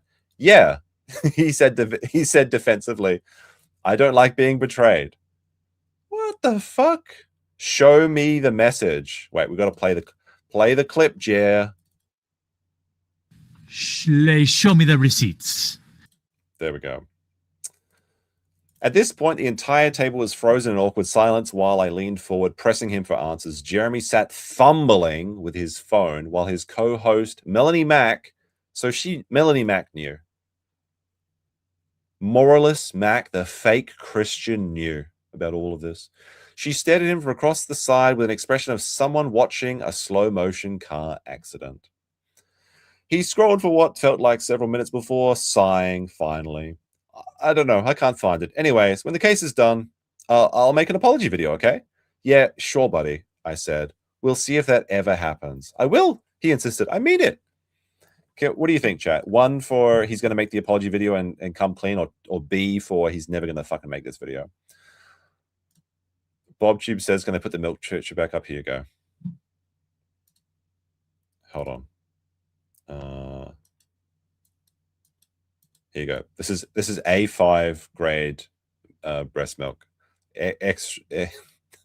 Never mind. I hope I don't get fucking dinged by YouTube for that. I shouldn't be, right? Like, it's obviously clearly a joke. We got Doom Studios with a 250 saying the quivering. We got Jefferson Post saying that's why JER has a pregnant woman's physique. Well, that's the thing. I took the photo down, but we got to be honest with something for a second. Where's the Moo picture? He's very clearly he's Kleinfelted. Okay, he's Kleinfelted. Look at that physique. That would explain why he's 6'5" or whatever it is. So he's going to have some problems with either ways, right? Yeah, it's hashtag B2. Hashtag B2. We believe all women in this chat, okay? We got the orders from the big boys, and we believe all women now. Let's see. Well, he means it. I didn't believe him, and then I definitely don't believe him now. As of last week, the case has already been pushed back another year due to police opening a new investigation involving additional evidence. That's how these things always go. The people who farmed the initial outrage never have to meaningfully correct themselves because there's always another excuse to delay accountability indefinitely. The clicks already happened. Well, that's the thing. It's much easier to put out a story and then add a little like addendum to it or like correction at the end after everyone has already read the story. This is what they complain. Like these right-wing grifters do complain about this all the time. That the leftist media will put out like stories and then they'll add like a disclaimer after everyone's already read the entire story. Do they sell A5 cow's milk in Japan? They actually do. If you go to an onsen, you can usually get these little bottles of milk and they're delicious. You have to have a hot bath. They're fantastic, although apparently I heard they were being phased out. But those are actually unironically like so. I don't know, like after you have like a hot bath, like milk is just really good for some reason. All right. Look at how rich your profile picture is. That's a pretty fancy Pepe. That's like a rare one. We're going to have to play Chatelet in your honor for that. All right. We'll see at the end of the story. I think that's basically the entire story. Nobody at the table stood up and said, wow, that's actually a horrific thing to do. Nobody walked away from working with him. Nobody corrected the record. The video stayed up. And honestly, I understand why. Because everyone in the system, including me, has an infinite supply of explanation for own behavior. I needed my career. I needed access to powerful people. They've misunderstood. They're trying their best. It's fucking over. All right. So she goes on and talking a bit about, I think that's all the details, but that was pretty fun. I like that. What is this one? I've seen Melanie Mack defending him through all his current controversy, and honestly, maybe they're really just generally close in real life. I can't say. I only know the broader patterns I've seen after spending way too much time in my life trapped in online culture. I saw Melanie Mack posting about how disgusting internet drama cycles and how creators manipulate audiences into emotionally investing in endless blood sports while farming outrageous clicks. And honestly, I agree with her. But also, I've had the thought that maybe the call is coming from inside the house. Anyone who has had a public profile needs to be aware of how easy it is to get trapped in the endless dopamine loop of approval seeking and ego protection. A loop where eventually anything threatening your public image starts feeling like an existential threat. There we go. I think that's the rest of the story. That's the Jeremy segment anyway. But honestly, this is very well written. I really enjoyed this. And that's the first Substack thing I think I've ever read, actually. And the first time I've seen Lauren Southern since she was banned from New Zealand. Which is kind of crazy because I was in New Zealand at the time she was banned. I wasn't gonna go see them, but like I knew that she was gonna be performing with Stefan Molyneux, who's just $1 to change your life. One day, I gotta add the Stefan Molyneux $1 song to the playboard or something. It's pretty funny. It's kind of a blast for the past. No, I've never met Lauren. What are you guys talking about? Don't be ridiculous. All right. Let's have a look real quick. We got this bearing video. I'm just curious to see if he's uploaded anything else. What's this? He posted a new one. Australia's biggest cuck gets deported. Okay, so there's nothing about Jeremy today. Let's go to the coffee segment, shall we? What time is it? 11:40. We'll keep going on YouTube, I think. So we got this clip by Alyssa Clips, but I think we saw this already, so we can skip this one. We'll go straight to, oh my goodness, I have to switch out of this YouTube account first. Let me just be real quick, chat. Got to go to swooning over a rope. Oh my goodness, don't play the ads. Don't cringe post on my account ads. All right. Luther Morgan, friend of the show and professional coffee A-log, has put out a new video called The Quartering CBC Dead. Rumble Coffee Grift is here. Even more shameless than Coffee Brand Coffee. Here's Luther Morgan. He's Luther the Right. And go check out his book, Lolcows, The Internet's Never-Ending Tragedy, over on Amazon. And let's see what he has to say. Because I actually have a little bit of information on this story that maybe Luther doesn't know. Although I did message him about it, so maybe he knows now. Oh, shit. Here we go again. Is it muted? No, it's not. Hey guys, Luther Morgan here, coming at you another video. And today, the new coffee scam is here. No sooner was I on Truth Seekers yesterday. Shout out to the friend of the channel, Stephen Cambion, over on Truth Seekers. Cambion's got a really good channel. He does like UFO exposed videos, and he's like going after all the grifters in that sector. And he does some fantastic work, but he's also just like, he's like making masks and all this crazy shit. He's like a very accomplished person. I'd love to talk to him sometime. And I was going to do more coffee investigations. Literally the very next day, I got an email from friend of the channel, another friend of the channel, Misty Mochi, saying, hey, did you see that Jeremy... Very cool to see that he's pronouncing Misty Mochi correctly now. I think I called him out about that. I think he was calling her Misty Mochi, but I mean, I live in the land of Mochi, so it makes sense for me. ...was shilling a different coffee. And no sooner do I pull up the internet machine here, and I see that he's running an ad for 1775 coffee. And guys, these coffee grifts keep coming out of the woodwork. And you can't make some of this shit up, what 1775 coffee is. You think Coffee Brand Coffee is a shameless grift? Just wait until we get to their claims about their coffee. Because at least Jeremby Hambly never said, if you drink my coffee, it can reverse aging. We have secret mushroom powers in our coffee. Is this like the ones that Mario uses to get big? The Fountain of Eternal Youth. Like I do know that people like to put like lion's mane mushroom into their coffee. I've heard about this. I personally think it's snake oil, but apparently some people say that it like cures brain fog and stuff like that. But I don't think I've ever heard that mushrooms can reverse the aging process. But like this doesn't surprise me because everything on Rumble is a grift. The 5G blocking buttons that you attach to your iPhone so that the Wi-Fi doesn't give you brain cancer. It's just it's just the biggest shit that they can trick boomers out of their last few pension dollars while they're shitting themselves, which is why Jeremy loves Rumble. Jeremy was never that shameless. He lied, sure, about, I mean, but Jeremy did shill these products. So he's just as shameless, I would say. I think the funniest one was the freeze-dried sushi that the super elite, that they have the bunkers in New Zealand, that I guess Lauren Southern and Stefan Molyneux can't attend anymore. They don't want you to know about the secret shrimp bucket that's like freeze-dried. It's luxury food that you can afford only with Rumble. It was a family business, this and that. But let's get into this ad read by Jeremy, and we'll go to the website, and we'll see what 1775 coffee is about. Hey, by the way, huge shout out to, if you still haven't tried 1775 coffee, now's your shot. The 1775 starter kit just dropped only 1,000. Is that quartering or was that like Luther's system? I mean, I can't really judge this because whenever I change my camera battery, that happens too. Units. You're getting that bold dark roast that hits hard, the smooth medium roast, And so if he's serious about running coffee brand coffee, okay, he wouldn't be shilling this other product. So BobTube says that lion's mane is proven science. Sounds weird, but it is. Like I'm not going to say there's no benefit to having mushrooms. I love mushrooms; they're delicious. I'm just saying that they're not going to reverse the aging process. They're not going to heal your telomeres or anything. Okay, it's not going to make you live for 200 years, which is what which is what 1775 coffee is apparently claiming. By the way, you can just buy lion mane's extract and add it to your own coffee. Coffee brand coffee it's dead. It's fucking dead, guys. It's dead, boys. And I knew this was going to happen. I actually thought that it was very highly possible that Jeremy would abandon coffee brand coffee because it was just too much work. And when he gets bored of something and the low effort period is over and now the high effort period has to begin, like the real work has to begin, he just abandons it.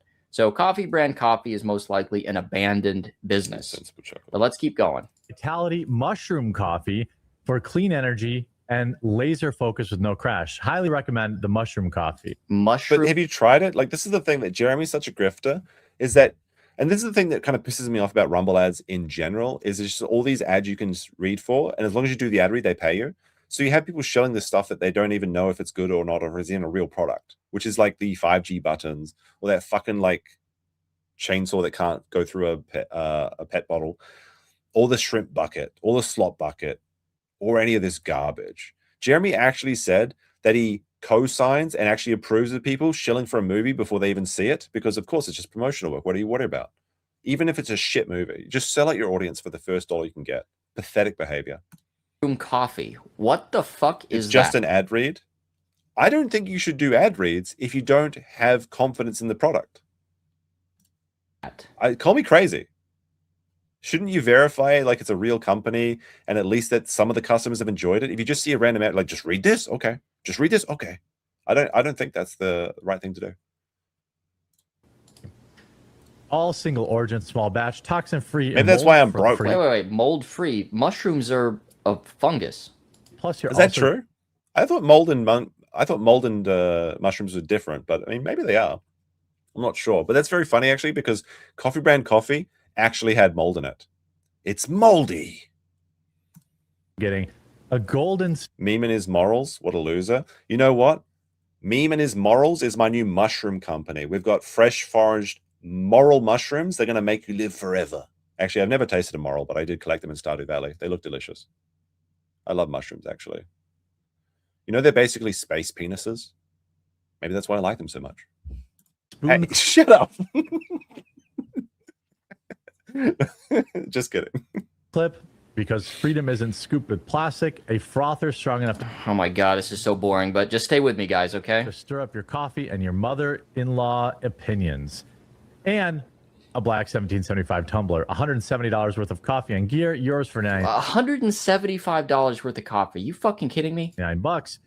This is for all the ones. Hold on a second. They're calling me gay now. Because I said I like space mushrooms. Am I gay? No. Okay, confirmed I'm not gay, okay. That's a real, not AI voice. You probably couldn't hear it. All right, it's confirmed.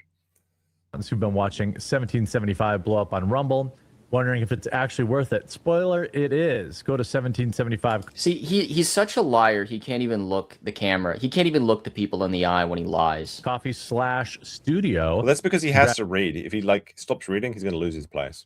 Have your starter pack before they're gone. Bold beans, clean fuel, Actually, and the morning routine that stands for something just like Rumble does. Oh my god. Yeah, check out their mushroom coffee. Mushroom coffee, guys. I don't have mushroom coffee. So I'll yeah, even you weren't that big of a shameless grifter to come up with mushroom coffee. I'm happy to shout out their mushroom blend. Anyway, so what's up with this coffee? And he says something about Rumble there, and it's very important that we pick up on that. So this is just a little bit of so Rumble partnered with 1775 coffee on exclusive Rumble brand product. Wait, so, what is this? Garlic coffee? Do we listen to the words of Diaper Fur 1488?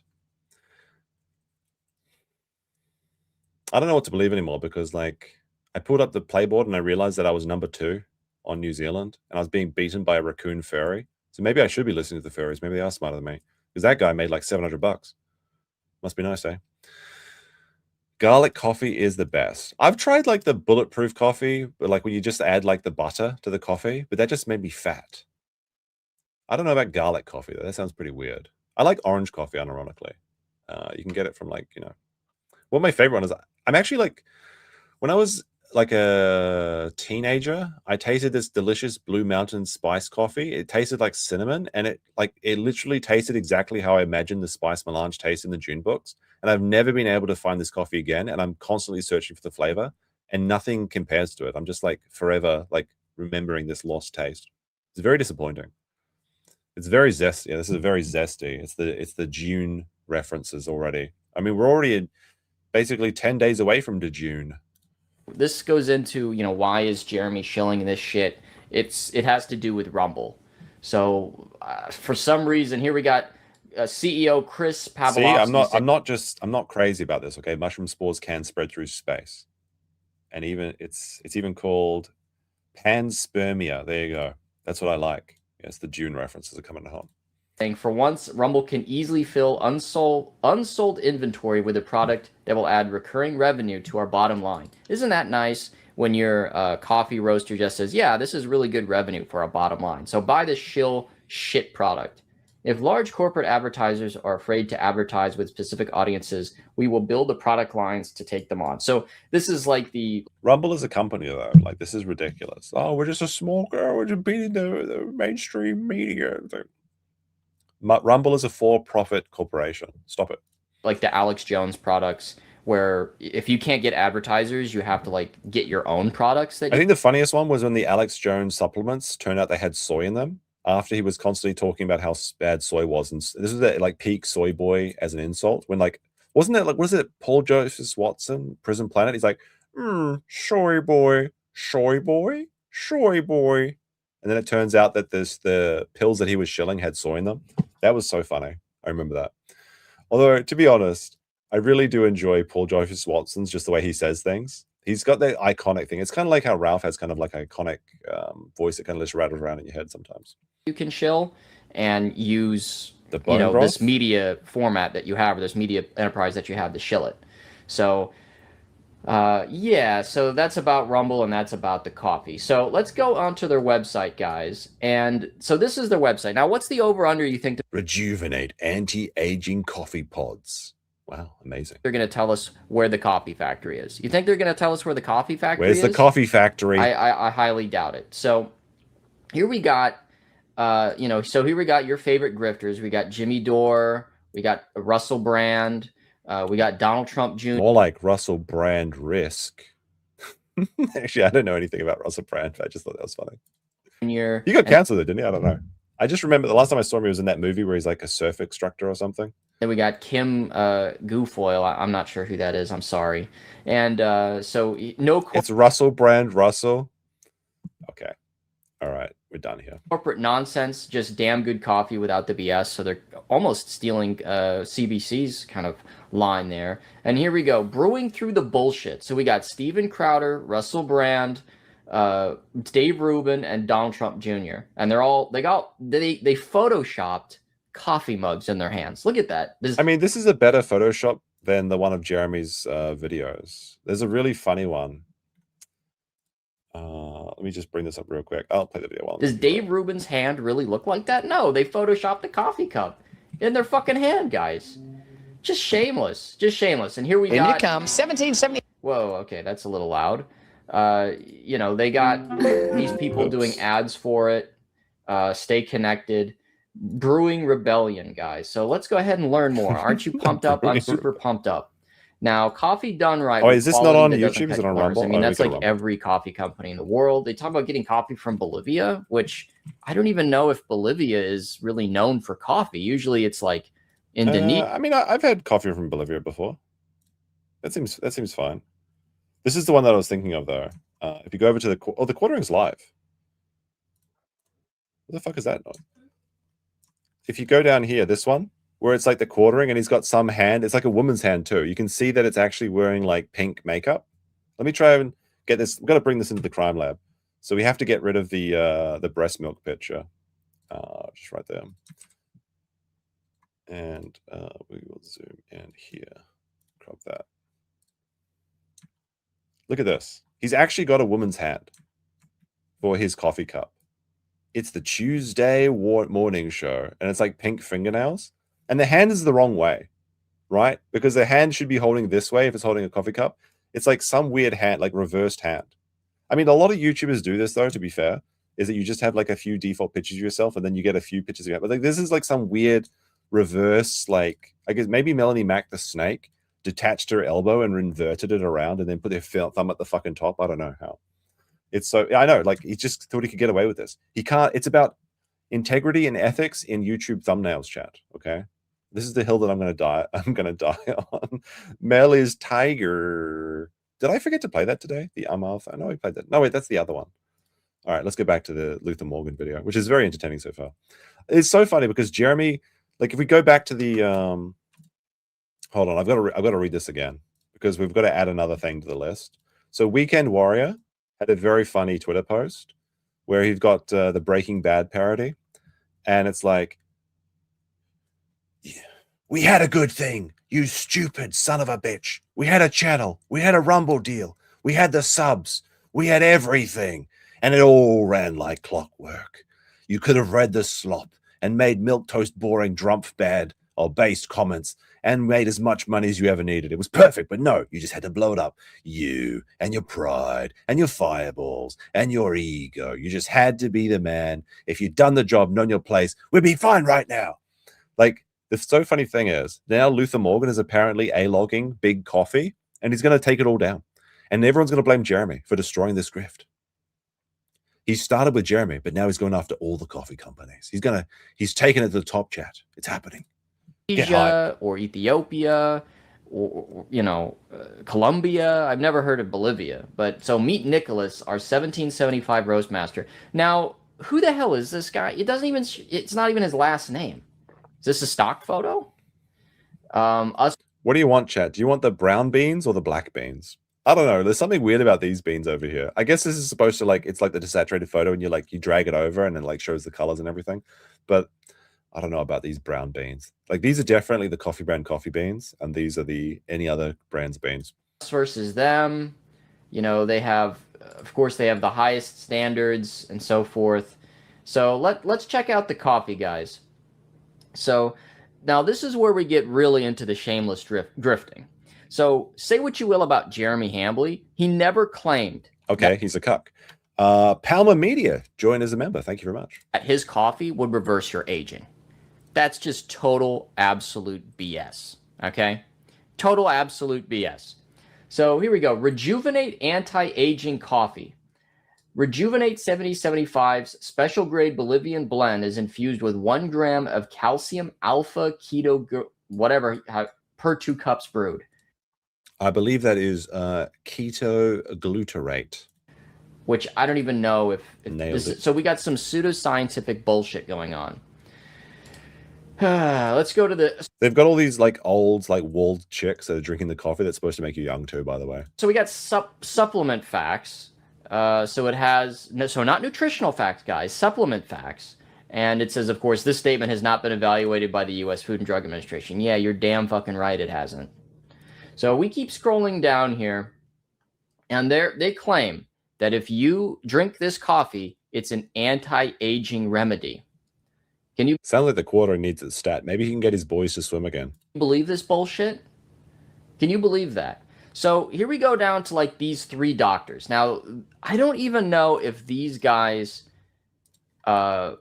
endorse this product, but as you can see, it looks like they're endorsing it. But in reality, these are just quotes that they've said other places. So if we look at this, surely they can't. They can't just take these random quotes and then just pretend that they've done it. Like David A. Sinclair of Harvard Medical School, PhD, right? You look at his Wikipedia, it's the same picture. So they just took this guy's Wikipedia picture, put it on their website, and then added a quote to it. Is this a grift? I mean, come on. Yes. Do I even have to say that this is a grift? Let's get fucking real, guys. And it's like, and here's another guy that's, I'm going to say is a grifter. I read this article here. David Sinclair runs anti-aging research lab. I predict it will be normal to go to the doctor and get a prescription for a medicine that will take you back a decade. There is no reason. Excuse me, sir. I would like to pick up my subscription for minus 10 years so I can re-roll my skill tree. We couldn't live to be 200. So there's no reason we couldn't live to be 200 years old. I mean, maybe that's why it's called 1775 coffee. That's when it was founded. And then the founder of it just died like, 40 years ago?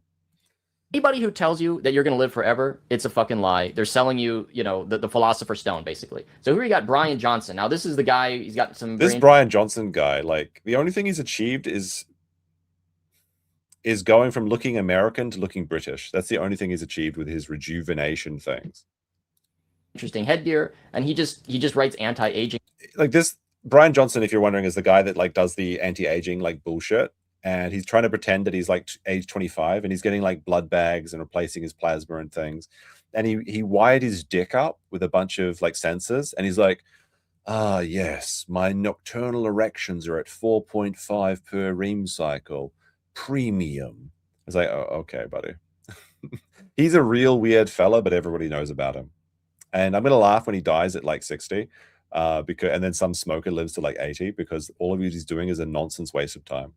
Books. He runs like, I'm not even joking. Startup companies that never go anywhere. Have you seen? Yes, I have actually seen the tweets about his girlfriend where his girlfriend's pussy is in the top 100% biome or something. I know all about this. Okay. I'm clearly a follower of his. I'm trying to get my let's stank soak up pussy some to do private that. equity money, and I can make public appearances and I can sell books. So we go back to the website here. We got maybe the quartering's wife needs to talk to him or something. Oh, he looks like fucking Data from the Next Generation. Dr. Chris Verberg, MD Biotechnology. So it says, medical doctor, but he doesn't really treat anybody. So let's go to his website. So yeah, he's shilling a book talking about living forever. He has an Instagram and a Twitter. This is too difficult for women. We've found out today. Women don't do anything. Consultations, books, doesn't run a medical practice, right? So let's go. So I don't really think that these guys actually endorse this product. It was just they're endorsing this supplement, but somewhat deceptive advertising, wouldn't you say? So, and it's the only 25 that Melanie's going to get is the 25 to life when she murders her second gay husband. Says longevity boosting benefits of this whatever have been featured in these things, but not the coffee, just this thing, this very specific thing that we're just adding to coffee. So if you just took a pill and then drank a coffee, it'd be the same effect, basically. So let's get into the frequently asked questions here. Now, do you think that they're going to tell us where the coffee's made? I'm not holding on to hope for that. So talk about the caffeine. Can I drink it daily? Well, yeah, it's fucking coffee. Everyone drinks coffee every day. Is it safe for everyone? Yeah. Sean says her husband is so gay it's not even funny. Yes. So it's just these softball questions. So I'm curious, where's the coffee factory? We go to our story. Oh, okay, we already went over that. Where's the coffee factory? Mushroom coffee, guys. Mushroom coffee. And look how much it is. It's $20. Oh, and I forgot to highlight. Let me go back here. Hey, just like the Quarterings coffee. The Rejuvenate coffee. The ground coffee. I just love the idea that Luther Morgan has got like a big board with all these like red strings and he's just talking about, where's the fucking coffee factory? This one doesn't have one either. Are they connected? He's good, honestly. I hope I never make enemies with him, especially not with a guy that's named Luther, for fuck's sake. $53 fucking dollars. Scam alert. Scam alert. Where's my triangle? Grift alert. And if you look at the packaging, if you zoom in, the Triangle Factory also has a schizo board set up where they're like trying to figure out how sales have increased 300% over the last few months. And as I'm trying to do, it says proudly roasted in USA. Where in the USA? What's the city, state, and address of your manufacturing facility, or the name of your manufacturing facility, sir? So yeah, they don't do it. As you can tell, if you look at this picture, it really looks like this guy is endorsing this product. So I wonder if this guy knows that they're using his likeness to promote their product. I'm gonna guess he doesn't know about it. So yeah, so here we get a close up of the box here with this gentleman. Yeah, this guy looks like he really looks like he's a sprite young man, right? There's no labeling on it where it comes from, and the price is outrageous, honestly. Supplement facts, there's no labeling on where it comes from. So you think this is a grift, guys? You think this is a grift? Post your B's if you think it's a grift. All right, let's go back to the mushrooms now. And so 5 adaptogenic mushrooms. No idea what the fuck that means. 1 cup of coffee. Your adaptogenic. Clearly because they adapt to your genetics. I love made up words like this. Hold on a second. What's up? Okay. Brain will notice. Lion's mane, cordyceps. I mean, isn't that the shit from Last of Us? Rishi. Yeah, the cordyceps are the brain control mushrooms. Lion's mane, like I said, I've heard something about lion's mane. And apparently, it's good for brain fog. But the idea that this is going to make you reverse in aging is just like ridiculous. It's going to repair all of your what are the telomeres or whatever. But the cordyceps is you're going to be brain fungus coffee. So if you like the cordyceps is the fungus from obviously The Last of Us, but the actual real life cordyceps mushrooms or fungus, what it does is it brain breaks the insects that it infects, and it makes them go to the top of these like stalks on the plant, and then then it just grows out of their heads essentially, like The Last of Us, and then the birds will come down and eat them because they can see them very easily, and that's how it spreads itself. It's really quite fascinating. There's actually a really fun or a very cool episode of one of the Metal Gear Solid missions in Metal Gear Solid 5, the Phantom Pain, that actually has this in it as well, which is like one of the only few good missions in, I think, Act 3, because that game was incomplete. Don't worry, 2 more weeks and we do the Metal Gear Solid 5 playthrough. Chaga, and turkey tail, 5 of the most studied functional fungi combined with single origin Bolivian coffee, 85 plus specialty grade, small batch roasted in the USA. So roasted in the USA. Where in the USA? Where? Where's the coffee? Approximately Jeremy? 125 milligrams caffeine per serving, not psychedelic, not a wellness trend. These 5 fungi have been used for centuries. Been used for what for centuries? To eat? At least they tell you how much caffeine. I mean, it's true. These 5 fungi have been used for centuries. I mean, fair enough. Isn't it? I mean, that's more than coffee brand coffee will do. So I guess you have some pictures of these mushrooms, I guess. And wait, the cordyceps. I want to see. Is that the one that looks like hair? So I guess you have. It is. See, this is the cordyceps for stamina. This is what grows out of the insects' heads. These long, stringy lines. That's what you're getting. Some pictures of these mushrooms, I guess.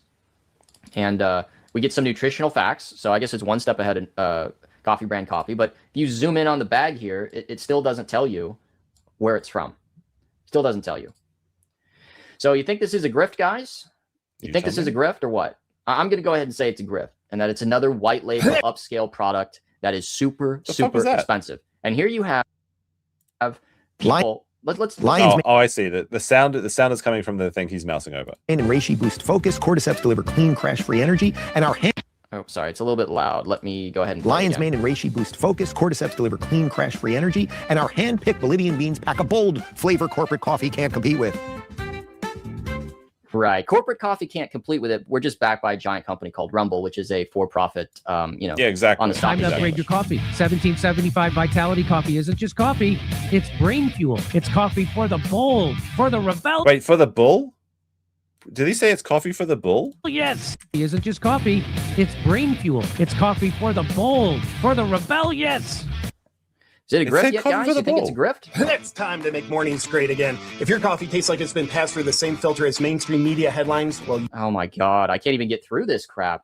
That is such garbage, by the way. And you know, there's such like brain parasite zombies actually drink this shit and watch Rumble. Hambly wasn't this shameless. Premium coffee, no BS. The bold? No, the thing is, if it's not funny, it's not the truth. It doesn't matter if you're right or wrong. What matters is what's the funniest answer, and that's always the truth. That's the way it is. They said bull.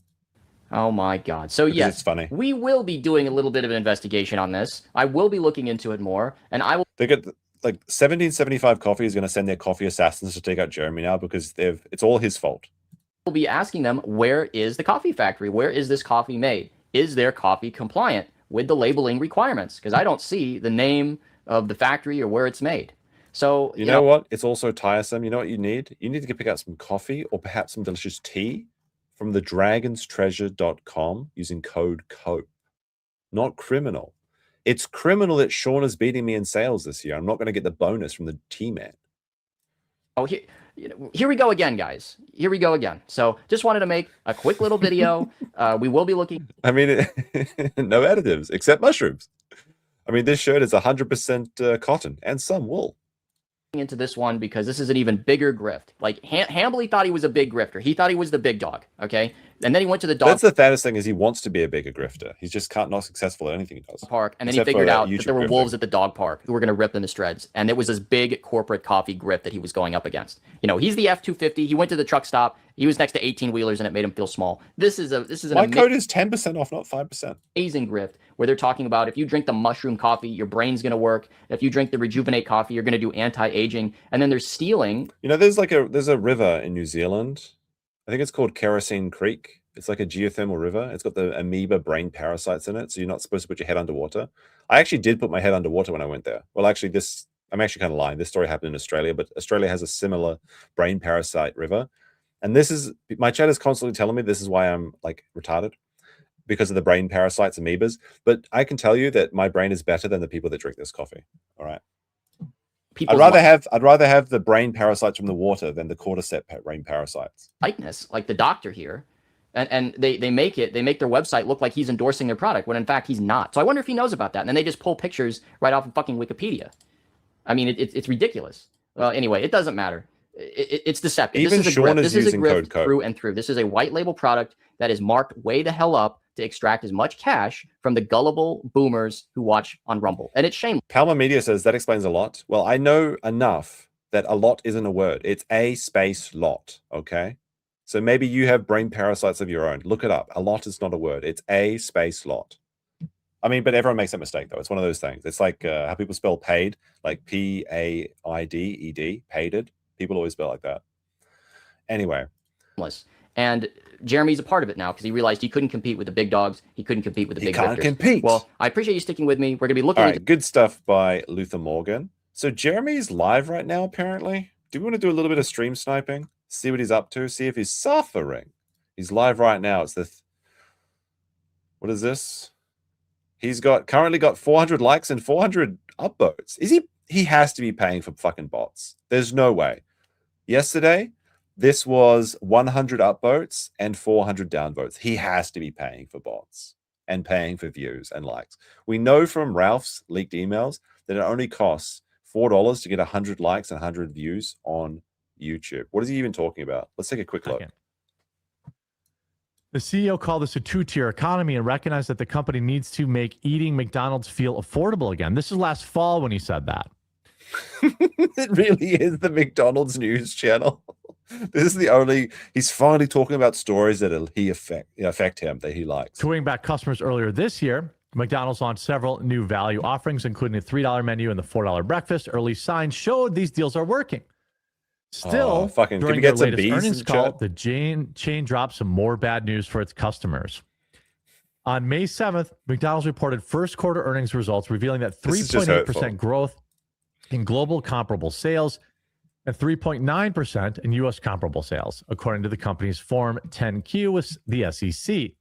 Moreover, the chain revealed that system-wide increases 11% to over 34. That's right. I'm still muted by the creator. I'm not sure. Is this what every person that gets banned gets, or did I get actually muted by Jeremy personally? $4 billion in adjusted earnings per share. Blah blah blah blah. I want to see the beginning of the thing. Good for. Let's see if he fucked up the intro. Good morning, everybody.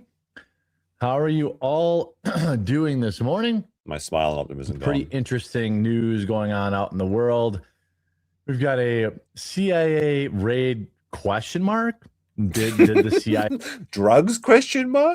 Actually raid? He's been watching the casino. That's their joke. The drugs ? Is the casino joke that they made when they were talking about Anissa. He's been watching the casino.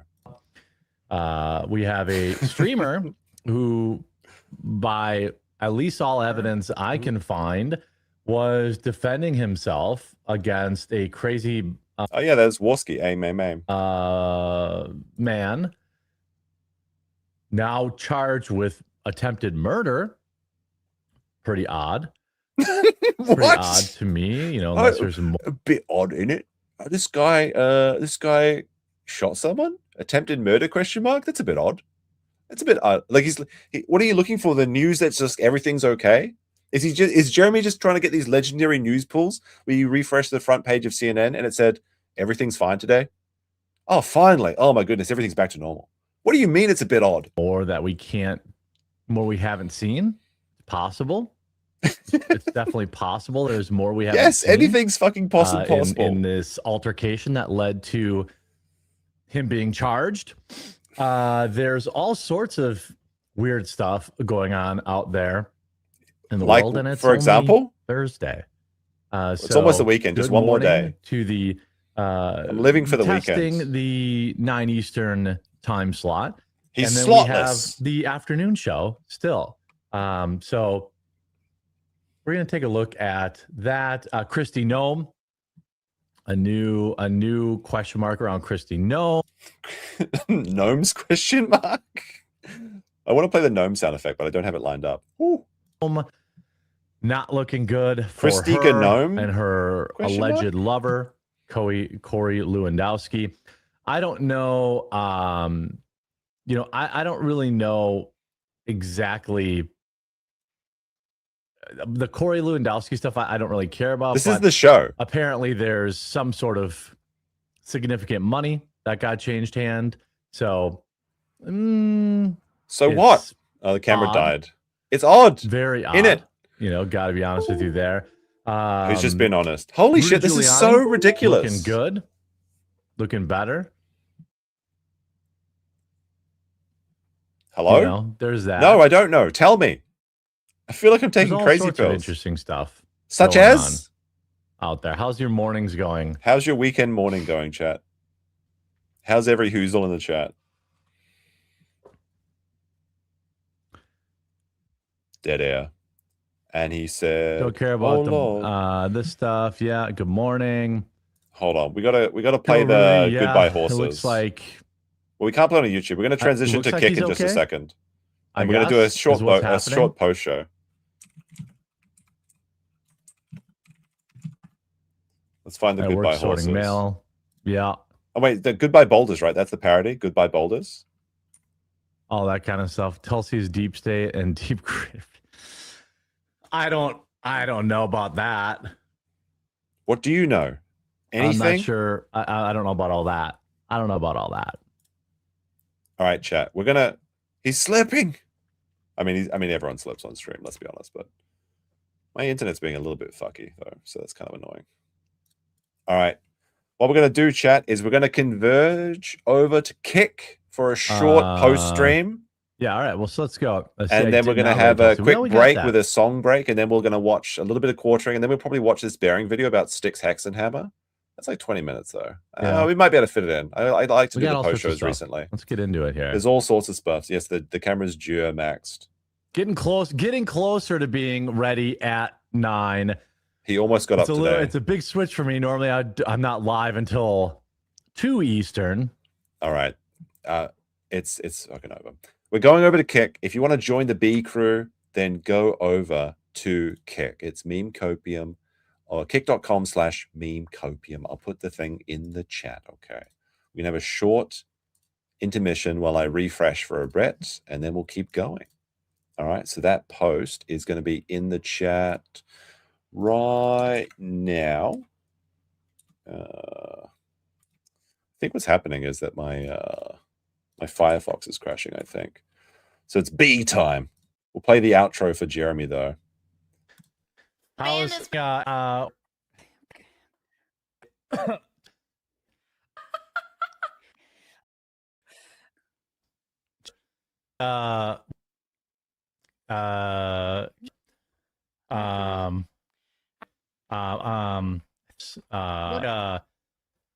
Tiger. okay. Let's see. Strong. The